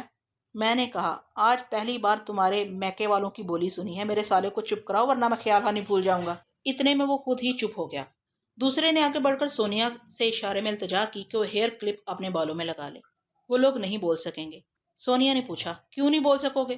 اس نے اور قریب آ کر اپنا منہ کھول کر دکھا دیا۔ تب سونیا نے دیکھا اس کی آدھی زبان کٹی ہوئی تھی۔ اس کے بعد باقی تینوں نے بھی اپنے اپنے منہ کھول دیے۔ وہ ایک ایک کے قریب جا کر دیکھنے لگی۔ سب کی زبانیں کٹی ہوئی تھیں، نہ جانے کس نے ان پر مظالم ڈھائے تھے، ان سے ان کی زبانیں چھین لی تھیں۔ اب وہ اپنی ماں کو ماں اور بہن کو بہن کہہ کر نہیں پکار سکتے تھے۔ سونیا کا دل بھر آیا، وہ اس کے پاس گئی جسے پن چبویا تھا، پھر بڑی محبت سے اس کی پسلیوں کو سہلانے لگی۔ اچانک ہی اس بے زبان کی آنکھوں میں آنسو آ گئے۔ شاید بڑی مدت کے بعد ماں، بہن، بیٹی یا محبوبہ کا پیار بھرا لمس ملا تھا۔ دوسرے بے زبان نے فرش پر گھٹنے ٹیک کر سونیا کے ہاتھ کو تھام لیا، پھر اسے چوم کر اپنے چہرے سے لگا لیا۔ وہ دونوں جو زینے پر راستہ روکے بیٹھے تھے وہ بھی دوڑتے ہوئے سونیا کے قریب آ گئے اور اسے پیار کی محتاجی سے دیکھنے لگے۔ دیکھتے ہی دیکھتے وہاں کی سچویشن بدل گئی۔ اب وہاں اب انجانے دشمنوں کا خوف نہیں تھا، ایسے اجنبیوں کا پیار تھا جو اپنے بن رہے تھے۔ سونیا باری باری ان کے پاس جا رہی تھی، ایک ایک کے چہرے کو دونوں ہاتھوں سے تھام کر ان کے پیشانیوں کو چوم رہی تھی۔ ایک بے زبان سونیا کا ہاتھ تھام کر ایک میز کے پاس لے گیا، وہ تینوں بھی ساتھ آئے۔ انہوں نے سونیا کو ایک کرسی پر بٹھایا، پھر ایک گونگا ایک کاغذ پر کچھ لکھنے لگا۔ سونیا میز پر جھک کر پڑھنے لگی۔ وہ ٹوٹی پھوٹی انگریزی میں لکھ رہا تھا، سسٹر سونیا، ہم انگریزی نہیں جانتے، اگر تم رومانیہ کی زبان جانتی ہو تو بتاؤ، ہم اپنی صفائی میں کچھ کہنا چاہتے ہیں۔ سونیا نے نفی میں سر ہلا کر کہا، میں یہاں کی زبان نہیں جانتی۔ کیا تمہارے ساتھ کوئی زبان والا نہیں ہے؟ اس نے لکھا، ہمارا ایک لیڈر ہے، وہ رات کے وقت آئے گا، پلیز تم یہاں اس کا انتظار کرو۔ سونیا نے کہا، میں یہاں تہھانے میں رہنا نہیں چاہتی، باہر چلو۔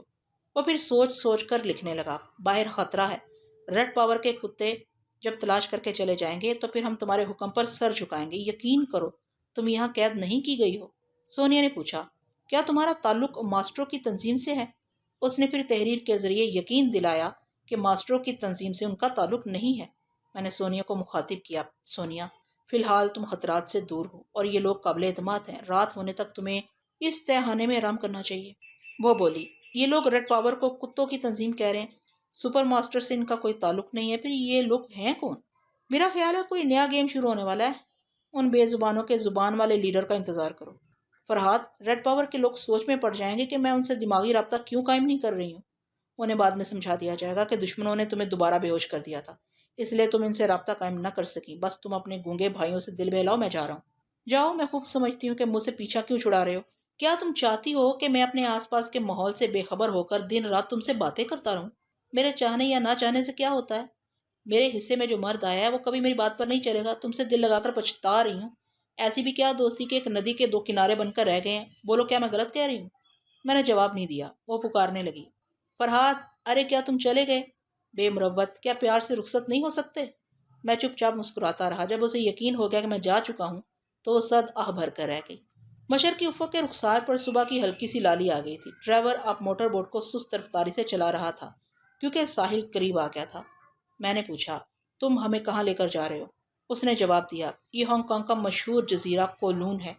ہماری گفتگو کی آواز پر میں یون بیدار ہو گئی۔ اس نے پوچھا، کیا ہم ساحل پر پہنچ گئے ہیں؟ ہاں، ڈرائیور نے کہا، تم دونوں اسی موٹر بوٹ میں رہنا، میں یہاں ایک آفیسر کو رشوت دے کر آؤں گا، تبھی تم لوگوں کو جزیرے میں اترنے کی اجازت ملے گی۔ موٹر بوٹ ایک فیری سے لگ کر ٹھہر گئی۔ سامنے ایک بورڈ پر جلی حروف میں یو مائی فیری لکھا ہوا تھا۔ فیری پر سے کسی نے چینی زبان میں کچھ پوچھا۔ ڈرائیور نے اسے جواب دیا۔ تھوڑی دیر بعد اسے فیری پر چڑھنے کی اجازت مل گئی۔ اس کے جانے کے بعد میں نے میون سے پوچھا، یہاں سے تمہاری کشتی کتنی دور ہے؟ ہانگ کانگ کے ساحل پر یہاں سے مشرق کی طرف جانا ہوگا۔ وہ میرا ہاتھ تھام کر بولی، فرید، کیا تم میرے گھر والوں کے پاس مجھے چھوڑ کر چلے جاؤ گے؟ نہیں، میں وہاں تمہیں چھوڑوں گا تو سارا تمہیں تلاش کرتی ہوئی تمہارے بابا کی کشتی تک پہنچ جائے گی۔ میں نہیں چاہتا کہ اب تم ان لوگوں سے ملو۔ میں تمہارے سوا کسی کے پاس نہیں جانا چاہتی، مجھے کہیں دور لے چلو۔ جیسا کہ میں بیان کر چکا ہوں، اس وقت میں فرحات کے اصل روپ میں تھا۔ ہانگ کانگ پہنچنے سے پہلے اپنے چہرے کو تبدیل کرنا چاہتا تھا، لیکن جہاز میں سمندری عقاب کی مخالفت نے مجھے میک اپ کا موقع نہیں دیا۔ اب پہلی فرصت میں فرحات کے اس جانے پہچانے چہرے کو چھپانا ضروری تھا۔ میں نے کہا، ابھی کہیں دور بھاگنے کا موقع نہیں ہے، سارا اور جہاز کے دوسرے لوگوں سے چھپنے کے لیے ہمیں بھیس بدلنا ہوگا۔ اس نے حیرانی سے پوچھا، کیسے؟ کیا تم میک اپ کرنا جانتے ہو؟ ہاں، میں اپنا اور تمہارا چہرہ بدل سکتا ہوں۔ وہ خوش ہو کر میرے سینے سے لگ گئی۔ ہائے فرید، پھر تو ہم ایڈونچر والی زندگی گزاریں گے، دوست اور دشمن ہمیں پہچان نہیں سکیں گے۔ میں آئینے میں خود کو دیکھوں گی تو میون نظر نہیں آئے گی، کیسا عجیب سا لگے گا۔ ایسا تبھی ہوگا جب ہمیں کہیں چھپ کر میک اپ کرنے کا موقع ملے گا۔ ہاں، ہم کہاں چھپ سکتے ہیں، وہ سوچنے لگی۔ پھر اس نے پوچھا، کیا بابا کی کشتی میں یہ کام نہیں ہو سکتا؟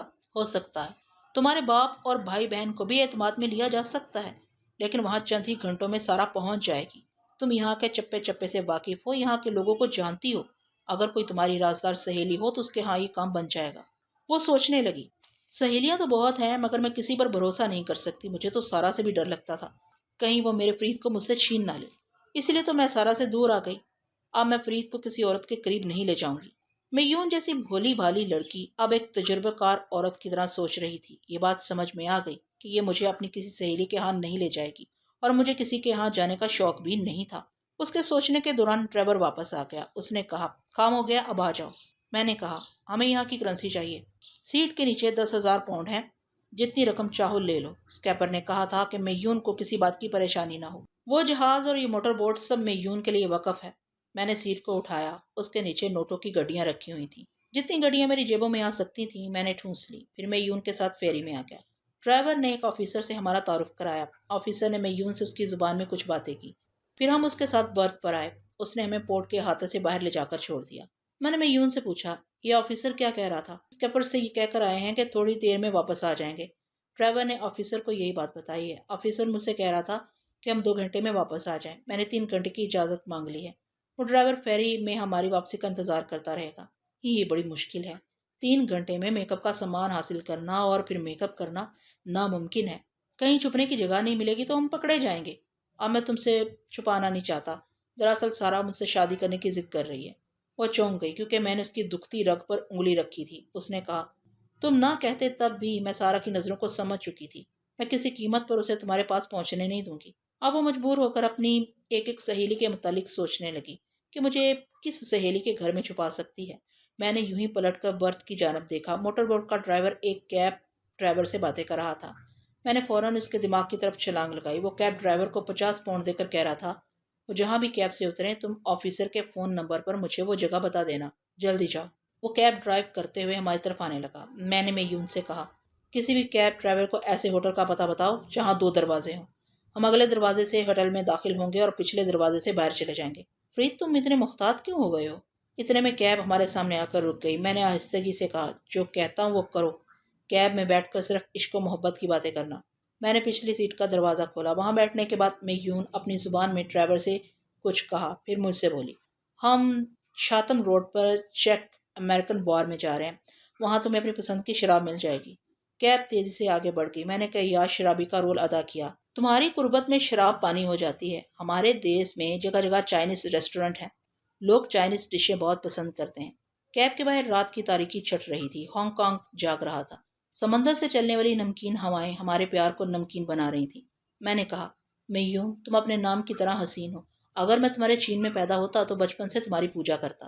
اس کے شگفتہ چہرے پر پاگل جذبوں اور مسرتوں کا ہجوم تھا۔ ویسے تم کیب ڈرائیور کی موجودگی میں رومانی ڈرامہ پلے کر رہے تھے، لیکن رومانس کی رنگینی آپ ہی آپ سنگینی میں بدلتی جا رہی تھی۔ میں نے اس کے کان میں آہستگی سے کہا، یہ کیب ہے، گھر نہیں ہے۔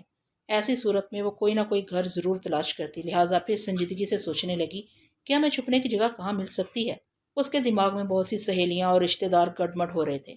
میں نے اس کی سوچ میں کہا، ہانگ کانگ میں بے شمار عیاشی کے اڈے ہیں، ایسی ہی کسی جگہ ایک کمرہ حاصل ہو سکتا ہے۔ اس کی سوچ نے کہا، نہیں، میں فرید کو ایسی جگہ نہیں لے جاؤں گی۔ جب ایک کمرہ ہی حاصل کرنا ہے تو یہاں کسی ہوٹل میں بھی کمرہ مل سکتا ہے۔ کولون کے ہوٹلوں کی خاص بات یہ ہے کہ یہاں رومانی جوڑوں کے راز کو راز رکھا جاتا ہے۔ کیب چیک امریکن بار کے سامنے آ کر رک گئی۔ میں نے ڈرائیور کو 2 پاؤنڈ ادا کیے، پھر میون کے ساتھ بار کا دروازہ کھول کر اندر داخل ہو گیا۔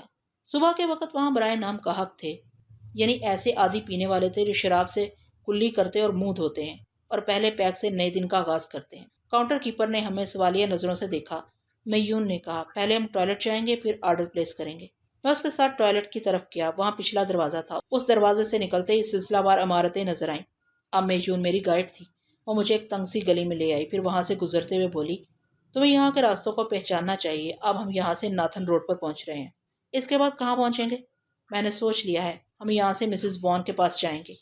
وہ بوڑھی عورت بیوہ ہے، تنہا رہتی ہے، اگر ہم 10 پاؤنڈ کا لالچ دیں گے تو وہ ہمیں اپنے ہاں چھپا لے گی۔ ہم تیزی سے چلے جا رہے تھے۔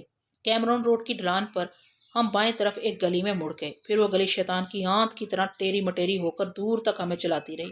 وہ بانس کے خستہ حال مکانات تھے، جگہ جگہ کوڑا کرکٹ کا ڈھیر تھا، گندے پانی کی نکاسی کا راستہ نہیں تھا، وہ پانی بھی ہماری طرح ادھر ادھر بھڑک رہا تھا۔ آخر ہم ایک بانس کے مکان کے سامنے پہنچ کر رک گئے۔ میون مجھے چھوڑ کر اندر چلی گئی۔ میں نے آس پاس کا جائزہ لیا، دور تک سناٹا تھا، رات کو مزدوری کرنے والے ابھی تک سو رہے تھے۔ یہ جگہ میرے لیے سازگار تھی کیونکہ اب تک مجھے کسی نے نہیں دیکھا تھا۔ 5 منٹ کے بعد ایک بوڑھی عورت میون کے ساتھ آئی۔ اس نے روایتی انداز میں جھک کر سلام کیا، میں بھی جواباً جھک گیا۔ میون نے کہا، اسی طرح جھکے ہوئے اندر چلے آؤ، یہاں کی چھتیں تمہارے قد سے نیچی ہوتی ہیں۔ میں اندر آ گیا۔ اس نے درست کہا تھا، چینی باشندوں کے پرانے مکانات ان کے چھوٹے قد کی مناسبت سے بنائے جاتے ہیں، ان کے سر چھت سے نہیں لگتے، پھر بھی وہ سر جھکا کر چلنے کے عادی ہوتے ہیں۔ مجھے سر کی بجائے کمر جھکا کر چلنا پڑا۔ کمرے میں داخل ہونے سے پہلے جوتے بھی اتارنے پڑے کیونکہ یہ وہاں کا دستور تھا۔ میں یون بوڑھی عورت سے باتیں کر رہی تھی۔ وہ چی چی پوپو والی بولی اپنی سمجھ سے باہر تھی۔ فرش پر ایک بستر بچھا ہوا تھا، میں اس پر آرام سے لیٹ گیا۔ پھر میں نے پوچھا، تم کیا باتیں کر رہی ہو؟ میون نے کہا، یہ بڑھیا بہت ہی لالچی ہے، 15 پاؤنڈ مانگ رہی ہے۔ میں نے کہا، میون ایسے موقع پر سودے بازی نہ کرو، یہ ابھی ہمارے بہت کام آئے گی، یہ لو اسے 100 پاؤنڈ دے دو۔ میں نے جیب سے نوٹ نکالے۔ جب میون نے اس سے کہا کہ اسے 100 پاؤنڈ دیے جا رہے ہیں تو بڑھیا پہلے تو شدید حیرانی سے اس پر سختہ طاری ہوا، پھر وہ چکرا کر فرش پر گر پڑی۔ شکر ہے کہ وہ بے ہوش نہیں ہوئی۔ یہ دنیا کے مشہور ترین شہر کی اقتصادی بدحالی تھی کہ اس شہر سے دنیا جہان کے لوگ دولت کما رہے تھے اور وہاں کے باشندے 100 پاؤنڈ کو دولت سمجھ کر تقدیر کی مہربانی پر چکرا جاتے تھے۔ میں نے کاغذ قلم منگوایا، پھر میک اپ کے سامان کی فہرست تیار کی، دوسرے کاغذ پر اپنے لباس کی پیمائش لکھی، میون کی ضرورت کی چیزیں بھی لکھی گئیں۔ میون اس بڑھیا کو 1000 پاؤنڈ دے کر اپنی زبان میں سے سمجھانے لگی کہ رازداری لازمی ہوتی ہے، اس محلے میں کسی کو خبر نہ ہو کہ اس گھر میں 2 اجنبی ہیں، اور وہ فہرست کی تمام چیزیں خرید کر لے آئے۔ بڑھیا بہت خوش تھی۔ تھوڑی دیر بعد وہ اس مکان کے بیرونی دروازے پر تالا ڈال کر چلی گئی۔ ہم دونوں کمرے میں تنہا رہ گئے۔ وہ شرماتی لجاتی ہوئی میرے پاس آئی، پھر اپنا سر میرے سینے پر رکھ دیا۔ میون کے معنی ہے حسن کی انتہا، ہر چیز کی انتہا ہوتی ہے۔ آبیتی کے بھی کتنے ہی موڑ اپنی انتہا سے گزرتے ہیں، اور بیان کرنے والا ایسے خوبصورت موڑ سے گزرتے وقت مدہوشی کے عالم میں انداز بیاں کو بھی بھول جاتا ہے، اور میں بھی بھول گیا۔ چینی گڑیا میرے بازو کے تکیے پر سر رکھے سو رہی تھی۔ میں بھی پچھلی رات کا جاگا ہوا تھا، چونکہ سونے سے قبل سونیا اور سارا کے حالات معلوم کرنے تھے، اس لیے جاگ رہا تھا۔ پہلے میں نے آنکھیں بند کر کے سونیا کو دیکھا۔ ایک میز کے طرف 4 بے زبان بیٹھے ہوئے تھے، وہ بھی ان کے ساتھ بیٹھی کھانے میں مصروف تھی۔ میں نے کہا، ہیلو سونیا، کیا اب تک اسی تہخانے میں ہو؟ ہاں، رات ہونے تک یہی رہنا پڑے گا۔ ابھی 1 گھنٹہ پہلے تہخانے کے اوپر قدموں کی آوازیں سنائی دے رہی تھی۔ میرا خیال ہے ریڈ پاور کے آدمی یہاں پہنچ گئے تھے، بیچارے تہخانے تک نہیں پہنچ سکے، ناکام واپس چلے گئے۔ اچھا ہے چلے گئے، انہیں اب تمہاری تلاش میں بھٹکتے رہنا چاہیے۔ کیا تم نے ارادہ بدل دیا ہے؟ ریڈ پاور کا ساتھ نہیں دو گے؟ سونیا، ریڈ پاور اور ماسٹروں کی تنظیم سے کبھی میں نے نظریاتی دوستی نہیں کی، تم اتفاقاً ریڈ پاور والوں کے ہتھے چڑھ گئی تھی۔ میں چاہتا تھا کہ جو سپر ماسٹر ریڈ پاور کو ہمیشہ نیچا دکھاتا رہا ہے وہ تمہارے ذریعے ریڈ پاور سے پوری طرح شکست کھائے۔ اب بھی ہم سپر ماسٹر کو عبرتناک سزا دیں گے۔ بظاہر تم ریڈ پاور کا ساتھ دو گی، لیکن اس تنظیم کو بھی اندر سے کمزور کرتی رہو گی، اس لیے کہ یہ سب تحریک پسند تنظیمیں ہیں۔ میں تو وہی کرتی رہوں گی جو تم کہو گے، لیکن مجھ سے جلد ملنے کی کوئی صورت نکالو، مجھے اس طرح 2 تنظیموں کے درمیان نہ الجھاؤ۔ ملنے کو تو ہم آج ہی مل سکتے ہیں، لیکن کیا تم چمپیزی، شیلا اور میرلن کو ریڈ پاور کے رحم و کرم پر چھوڑ کر بھاگ آؤ گی؟ میں انہیں اپنے ساتھ لاؤں گی۔ اچھی بات ہے، ایٹمی دھماکہ ہو جانے دو، میں خود ہی تمہارے پاس پہنچوں گا۔ اب تم نے ایٹمی دھماکے کی ایک شرط لگا دی ہے، یہ کب ہوگا؟ آج کی رات گزر جانے دو، ان بے زبانوں کے لیڈر سے ملاقات کر لو، ذرا دیکھو یہ کیا چاہتے ہیں۔ اچھا، ایک رات کی بات ہے، صبر کر لیتی ہوں۔ شاباش، اب میں رات کو کسی وقت ملاقات کروں گا، خدا حافظ۔ میں اس سے رخصت ہو کر میون کے پاس چلا آیا، وہ گہری نیند سو رہی تھی۔ میں نے پھر آنکھیں بند کر لیں۔ اب میں سارا عرف رومانا کو دیکھ رہا تھا۔ اس وقت وہ رومانا کے روپ میں تھی، یہی اس کا اصل روپ تھا۔ جب وہ اسمگلنگ کے لیے اپنے باپ کے ساتھ سمندر کے سفر پر نکلتی، اس وقت لیڈی سارا بن جاتی۔ چونکہ اب سمندری عقاب کے جہاز کا نام رومانا ہو گیا تھا اور اس جہاز کا رنگ و روغن بھی بدل چکے تھے، اس لیے سارا کے بھی رنگ ڈھنگ بدل چکے تھے۔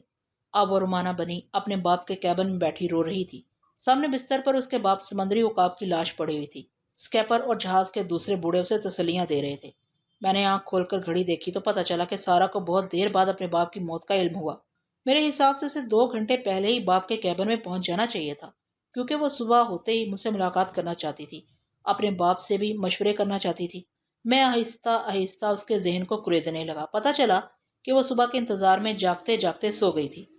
آنکھ کھلتے ہی وہ پہلے میرے کیبن میں گئی، پھر میں یون کے کیبن میں جھانک کر دیکھا، ہم نظر نہیں آئے تو وہ باپ کے کیبن میں گئی۔ وہاں روز برینڈو ابدی نیند سو رہا تھا۔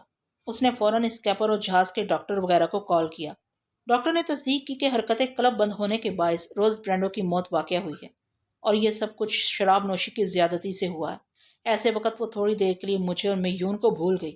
بہت دیر تک روتی رہی اور باپ کی جدائی کا صدمہ برداشت کرتی رہی۔ بڑے بوڑھے اسے صبر کی تلقین کرتے رہے، پھر وہ آنسو پوچھتی ہوئی بولی، فرید کو اطلاع دو کہ میں یتیم اور بے سہارا ہو چکی ہوں۔ اس نے بڑے اعتماد سے یہ بات کہی تھی، کیونکہ اب مجھے ہی اپنا سہارا سمجھتی تھی۔ اسے یقین تھا کہ میں اس کی طرف لوٹ آؤں گا، لیکن اسکیپر کی زبان سے یہ سن کر اس کے ذہن کو جھٹکا سا لگا کہ میون مجھے اپنے ساتھ لے گئی ہے۔ وہ ایک جھٹکے سے اٹھ کر کھڑی ہو گئی۔ وہ کہاں لے گئی ہے؟ کب لے گئی ہے؟ اسکیپر نے کہا، ٹھیک 4 بجے۔ وہ دونوں موٹر بوٹ کے ذریعے کولون گئے۔ میون نے کہا تھا کہ جلد ہی واپس آ جائے گی۔ اس نے اسکیپر کا گریبان پکڑ کر جھنجھوڑتے ہوئے پوچھا، تم نے انہیں جانے کیوں دیا؟ کیا پاپا نے اجازت دی تھی؟ بیٹی، غصہ کرنے سے پہلے ہماری مجبوریوں کو سمجھ لو۔ ہم سب دیکھ چکے ہیں کہ میون پراسرار قوتوں کی مالکہ ہے۔ اس نے دھمکی دی تھی کہ آپ کو آج جہانی برینڈو کو کچھ نہ بتایا جائے، ورنہ وہ اس جہاز کو تباہ کر دے گی۔ اسکیپر کے گریبان پر سارا کے ہاتھ ڈھیلے پڑ گئے۔ یہ بات سمجھ میں آ گئی کہ میون کے سامنے وہ خود مجبور ہو جاتی ہے۔ یہ سوچ کر اس کا دل بیٹھنے لگا کہ میون مجھے اس سے دور لے گئی ہے، اب شاید میں اسے کبھی نہ مل سکوں۔ ایک طرف باپ ہمیشہ کے لیے بچھڑ گیا تھا، دوسری طرف میں نے ساتھ چھوڑ دیا۔ وہ باپ کو قبر میں اتارنے کی آخری رسوم ادا کیے بغیر میری تلاش میں نہیں نکل سکتی تھی۔ اس نے حکم دیا، اپنے آدمیوں کو ابھی کولون کی طرف روانہ کرو، ان سے کہو کہ وہ میون کو نہ چھیڑیں، صرف فرید پر نظر رکھیں۔ میں شام تک وہاں پہنچ جاؤں گی۔ اسکیپر نے کہا، میں نے پہلے ہی یہ انتظامات کیے تھے کہ وہ دونوں نظروں سے اوجھل نہ ہونے پائے، لیکن وہ ہم سے چھپ کر رہنے کی پلاننگ پہلے ہی کر چکے تھے۔ کیب ڈرائیور نے اطلاع دی ہے کہ وہ چیک امریکن بار میں داخل ہوئے ہیں۔ جب ہمارے آدمی وہاں پہنچے تو وہ غائب ہو چکے تھے۔ انہیں فرار ہونے کے لیے بار کا پچھلا دروازہ مل گیا تھا۔ وہ تھکے ہوئے انداز میں کرسی پر بیٹھ گئی، پھر بولی، وہ کولون اور ہانگ کانگ سے باہر نہیں جا سکتے۔ ہانگ کانگ کے ساحل پر ماہی گیروں کی جو کشتیاں ہیں، ان میں سے کسی کشتی میں میون کا خاندان رہتا ہے۔ ان کشتیوں کی تلاشی لو، وہ ضرور ملیں گے۔ اسکیپر وہاں سے جانے لگا۔ سارا نے کہا، ٹھہرو، فرید میک اپ کا ماہر ہے، اپنے ساتھ میون کا روپ بھی بدل سکتا ہے۔ کشتیوں اور لانچوں، ہوٹلوں اور شاہراہوں میں ایسے لامبے قد کے ایشیائی غیر ملکی پر نظر رکھی جائے جس کے ساتھ کوئی چینی دوشیزہ ہو۔ سارا، ہانگ کانگ میں سینکڑوں چینی دوشیزائیں غیر ملکیوں کے ساتھ وقت گزارتی ہیں۔ ہم ایسے کتنے لوگوں کا تعاقب کریں گے؟ ہوا کتنے ہی لوگ کیوں نہ ہوں۔ اب سب کو چیک کرو۔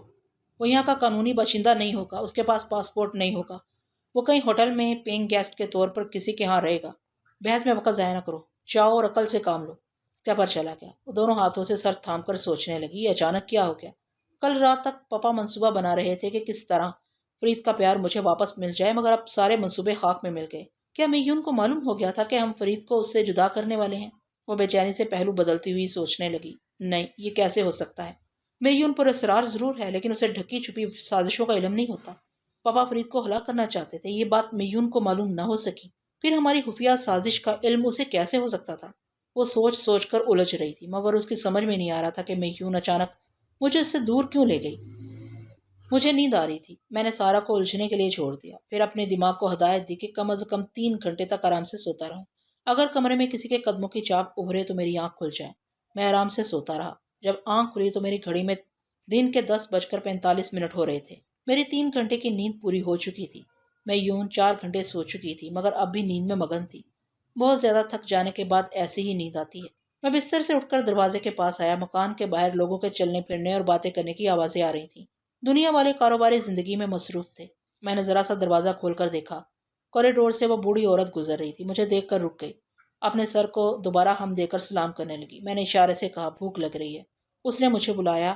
میں اس کے ساتھ چلتا ہوا ایک شکستہ سے باتھ روم میں پہنچا۔ اس نے اشاروں کی زبان میں کہا کہ پہلے میں غسل وغیرہ سے فارغ ہو جاؤں، پھر اس نے کپڑوں کا ایک پیکٹ تھما دیا۔ باتھ روم کے ساتھ ہی چھوٹا سا کچن تھا، وہ کچن میں چلی گئی۔ میں نے بانس کے دروازے کو اندر سے بند کر لیا۔ پتہ نہیں وہاں کے مکانات کتنے پرانے تھے، ان پر صدیوں کی تاریخ لکھی جا سکتی تھی۔ بانس کی دیواریں سوکھ کر کمزور ہو گئی تھیں، جگہ جگہ سے ٹوٹی ہوئی تھیں۔ باہر کا منظر صاف نظر آتا تھا۔ چینی باشندے کہاروں کی طرح کاندھے پر سامان اٹھائے جا رہے تھے۔ 2-4 عورتیں اپنے بچوں کو اپنی پشت پر باندھ کر مکان کے قریب سے گزر رہی تھیں۔ میں نے اپنے کپڑے اتار کر بانس کی کھچیوں میں پھنسا دیے تاکہ باہر والے مجھے نہ دیکھ سکیں۔ غسل وغیرہ سے فارغ ہو کر میں نے اپنا نیا لباس پہنا، بدن ہلکا ہو گیا تھا، میں تازگی اور فرحت محسوس کر رہا تھا۔ واپس کمرے میں آیا تو میں یوں بیدار ہو گئی تھی، مگر اب تک بستر پر لیٹی ہوئی تھی، کیونکہ جاگتی آنکھوں میں بھی میرے سپنے مچل رہے تھے۔ مجھے دیکھتے ہی اس نے شرما کر دونوں ہاتھوں سے منہ چھپا لی۔ میں اس کے پاس آ کر بیٹھ گیا۔ اس کے شرمانے لے جانے کی ادا اتنی پیاری تھی کہ دل کھنچا جا رہا تھا۔ میں نے اس پر جھک کر سرگوشی کی۔ میں یوں وہ شرما کر مسکراتی ہوئی کمرے سے نکل کر باتھ روم میں چلی گئی۔ میں نے بستر پر لیٹ کر آنکھیں بند کی، پھر سونیا کے پاس پہنچ گیا۔ سونیا نے کہا، اچھا ہوا تم وقت سے پہلے چلے آئے۔ وہ بھی وقت سے پہلے آ رہا ہے؟ کون آ رہا ہے؟ وہی ان بے زبانوں کا لیڈر۔ اس کی آمد کی اطلاع تمہیں کیسے ملی؟ یہاں تہانے میں ٹیلی فون ہے۔ فون کی گھنٹی سن کر ایک بے زبان نے ریسیور اٹھایا تھا، پھر اس نے ریسیور میری طرف بڑھا دیا۔ میں نے آواز سنی، دوسری طرف سے وہ کہہ رہا تھا، ہیلو مادام، میں بیٹھے بیٹھے آپ کو تکلیف دینے کی معافی چاہتا ہوں۔ میں نے پوچھا، تم کون ہو؟ مادام، میں بیٹھے بیٹھے ان بیچارے بے زبانوں کا باپ یا لیڈر ہوں۔ یہاں ریڈ پاور کے آدمیوں نے میری بڑی پٹائی کی ہے۔ انہیں شبہ ہے کہ میں نے آپ کو بیٹھے بیٹھے اغوا کیا ہے۔ تم مجھے اس تہانے میں کیوں لائے ہو؟ آپ سے ایک بہت ضروری کام ہے۔ میری پٹائی کرنے والے جا چکے ہیں، اب میں 1 گھنٹے تک آپ کے پاس بیٹھے بیٹھے پہنچنے والا ہوں۔ کھڑے کھڑے آؤ گے تو جلدی پہنچ جاؤ گے۔ مجھے بور نہ کرو، فوراً یہاں آؤ۔ یہ کہہ کر میں نے ریسیور رکھ دیا۔ اب آدھے گھنٹے سے اس کا انتظار کر رہی ہوں، معلوم ہوتا ہے وہ آتے آتے کہیں بیٹھ گیا ہے۔ میں ہنسنے لگا۔ سونیا نے کہا، تم ہنس رہے ہو؟ یہ نہیں سوچتے کہ میں کن لوگوں میں آپ پھنسی ہوں؟ یہ کیسا لیڈر ہے جو مار کھاتا ہے اور ڈٹائی سے بیان بھی کرتا ہے؟ میں کیسے بتاؤں وہ کیا چیز ہے، اسے آنے تو دو۔ اتنے میں اپنے قریب سے میون کی آواز سنائی دی، فرید کیا تم سو گئے ہو؟ میں خاموشی سے آنکھیں بند کیے پڑا رہا۔ وہ اپنی زبان میں کچھ کہنے لگی، شاید یہ سمجھ رہی تھی کہ میری نیند پوری نہیں ہوئی، اس لیے میں پھر سو گیا ہوں۔ مجھے جان و مان سے چاہنے والی میرے آرام کا خیال کیسے نہ کرتی، اس نے مجھے سونے کے لیے چھوڑ دیا۔ میں واپس تہانے میں گیا تو سونیا مجھے سوچ کی نگری میں پکار رہی تھی۔ میں نے کہا، میں آ گیا ہوں۔ اس نے کہا، وہ بھی آ گیا ہے۔ میں سونے کی دماغی آنکھوں سے دیکھنے لگا۔ تہانے کا خفیہ راستہ کھلنے کی آواز آ رہی تھی، پھر زینے کے اوپری سرے پر ایک دبلا پتلا سا بوڑھا نظر آیا۔ اس نے کینوس کے جوتے پہنے ہوئے تھے، اس کی جرابیں گھٹنوں تک چڑھی ہوئی تھیں۔ گھٹنے اس لیے نظر نہیں آ رہے تھے کہ اس نے ہاف پینٹ پہن رکھی۔ اس کے اوپر چمڑے کا جیکٹ تھا، سر پر ایک فلیٹ ہیٹ تھی جس کی بائیں طرف کسی خوبصورت پرندے کا ایک پر لگا ہوا تھا اور اس کے شانے سے شاید ایک کیمرہ لٹک رہا تھا۔ وہ زینے پر بیٹھ گیا۔ سونیا نے کہا، نیچے آؤ۔ وہ سہم کر بولا، ابھی تھوڑی دیر پہلے میں بیٹھے بیٹھے بہت مار کھا چکا ہوں، نیچے آؤں گا تو تم بھی مارو گی۔ جب اتنا ہی ڈرتے ہو تو مجھے یہاں لائے کیوں تھے؟ میں اور میرے یہ چاروں بے زبان بیٹے تمہارے غلام بننا چاہتے ہیں۔ ٹھیک ہے، غلام بنا لیا، آگے بولو۔ آگے یہ کہ میں ہندوستان میں بیٹھے بیٹھے پیدا ہوا تھا۔ میرا نام جگپال ہے۔ بچپن ہی سے میرا مزاج اشکانہ تھا، بس اسی ٹائم ایک لڑکی سے بیٹھے بیٹھے محبت ہو گئی۔ اے بوڑھے، مجھے عشق و محبت کی داستان نہ سناؤ، کام کی باتیں کرو۔ جب تک میں اپنی ہسٹری نہیں سناؤں گا تم میرے کام کی اہمیت کو نہیں سمجھو گی، پلیز بیٹھے بیٹھے صبر سے سن لو۔ سونیا ایک کرسی پر بیٹھ گئی۔ وہ زینے سے اترتے ہوئے بولا، میں اس وقت 15 برس کا تھا، روپا 11 برس کی تھی۔ اتنی سی عمر میں بھی بڑی نخریلی تھی، بیٹھے بیٹھے نئی نئی فرمائشیں کرتی تھی۔ اس کی ضرورتیں پوری کرنے کے لیے میں چور بن گیا۔ اس عمر میں صرف ایک دوسرے کا ہاتھ پکڑنے اور فلمی گیت گانے والی محبت تھی، اس سے آگے ہم کچھ نہیں جانتے تھے۔ 5 برس کے لیے میں جیل چلا گیا تو ادھر میں بہت کچھ جان گیا، ادھر وہ جوان ہو گئی۔ اس وقت ہمارے درمیان جیل کی اصلاحیں تھیں۔ جب جیل سے باہر آیا تو بیٹھے بیٹھے ظالم سماج نے روپا کو دوسرے کی دھرم پتنی بنا دیا۔ سونیا نے کہا، اپنی داستان کو مختصر کرو۔ کر رہا ہوں مختصر، یہ کہ اس کے بعد میں ایک بہت بڑا برگلر اور لاک بریکر بن گیا۔ میں بڑی بڑی مضبوط عمارتوں میں نقب لگا سکتا ہوں، موجودہ دور کے نمبری تالوں کو کھول سکتا ہوں۔ اس نے اپنے شانے سے لٹکے ہوئے کیمرے کو تھپ تھپاتے ہوئے کہا، یہ خفیہ نمبروں کو انڈیکیٹ کرنے والی مشین ہے، اس کے ذریعے میں نے کتنے ہی ممالک کی اہم دستاویزات چرائی ہیں۔ ریڈ پاور کا ماسک مین بیٹھے بیٹھے میری قدر کرتا تھا۔ میرے ان چاروں بیٹوں کو بھی اس تنظیم کے ذریعے جڑو کراٹے اور چوری بدماشی سکھائی۔ اب ہم سب باپ بیٹے بیٹھے بیٹھے پکے بدماش بن گئے ہیں۔ سونیا نے جل کر کہا، بڑی خوشی ہوئی، کیا مجھے بھی پکی بدماش بنانے یہاں لائے ہو؟ نہیں مادام، کیوں شرمندہ کرتی ہو، تم تو پہلے سے پکی ہو۔ میں نے سونیا کی سوچ میں کہا، بوڑھے جگپال نے تمہاری صحیح تعریف کی ہے۔ یو شٹ اپ، وہ چیخ کر بولی، مجھے یہاں کیوں لائے ہو؟ مادام، میں ابھی بتاتا ہوں۔ میں روپا کی جدائی میں 6 ماہ تک بیٹھے بیٹھے روتا رہا، پھر میں نے ان بچوں کی ماں سے شادی کر لی۔ یعنی وہ 4 بچوں کی ماں تھی جب تم نے شادی کی؟ نہیں، تم غلط سمجھ رہی ہو، یہ چاروں میرا خون ہے، شادی کے بعد پیدا ہوئے ہیں۔ ان کی زبانیں پیدائشی طور پر ایسی ہیں یا کاٹ دی گئی ہیں؟ ابھی بتاتا ہوں، پہلے روپا کی باتیں سن لو۔ جہنم میں گئی روپا، تمہیں شرم نہیں آتی؟ جوان بیٹوں کی زبانیں کٹ گئیں، تمہیں ان کی ہمدردی میں کچھ کرنا چاہیے، مگر تم محبت کی داستان سنا رہے ہو۔ میں اپنے بیٹوں کی ہمدردی میں ان کی بھلائی کے لیے روپا کی بات کرا، مگر تم بیٹھے بیٹھے غصہ دکھا رہی ہو۔ سونیا اٹھ کر کھڑی ہو گئی، میں تمہاری بکواس نہیں سننا چاہتی۔ جوان بیٹوں نے اسے چاروں طرف سے گھیر لیا، پھر اس کے اطراف عاجزی سے ہاتھ جوڑ کر کھڑے ہو گئے۔ وہ بول نہیں سکتے تھے، لیکن ان کا انداز عاجزانہ تھا اور کہہ رہے تھے کہ ہمارے باپ کی باتیں سن لو۔ سونیا بور ہو گئی تھی۔ میں نے کہا، بعض اوقات ایسا بھی ہوتا ہے، تم غصے میں کسی کا سر نہیں توڑ سکتی۔ وہ باپ بیٹے اپنی طاقت کا مظاہرہ کرتے تو ان سے نبٹ لیا جاتا۔ جو لوگ عاجزی سے جھکتے ہیں انہیں دنیا کا کوئی شہ زور نہیں مار سکتا۔ لہٰذا تم بیٹھے بیٹھے صبر سے اس کی رام کہانی سنتی رہو، میں اس بوڑھے کی کھوپڑی میں بیٹھے بیٹھے پہنچ رہا ہوں۔ میں سونیا کو چھوڑ کر بوڑھے جگپال کے دماغ میں پہنچ گیا۔ وہ سوچ رہا تھا، بڑی مشکل ہے، اگر سونیا کو اسی طرح غصہ آتا رہا تو میری روپا مجھے کبھی نہیں ملے گی۔ ہے بھگوان، ہے بھگوان، سونیا کے دل میں بیٹھے بیٹھے دیا پیدا کر دے۔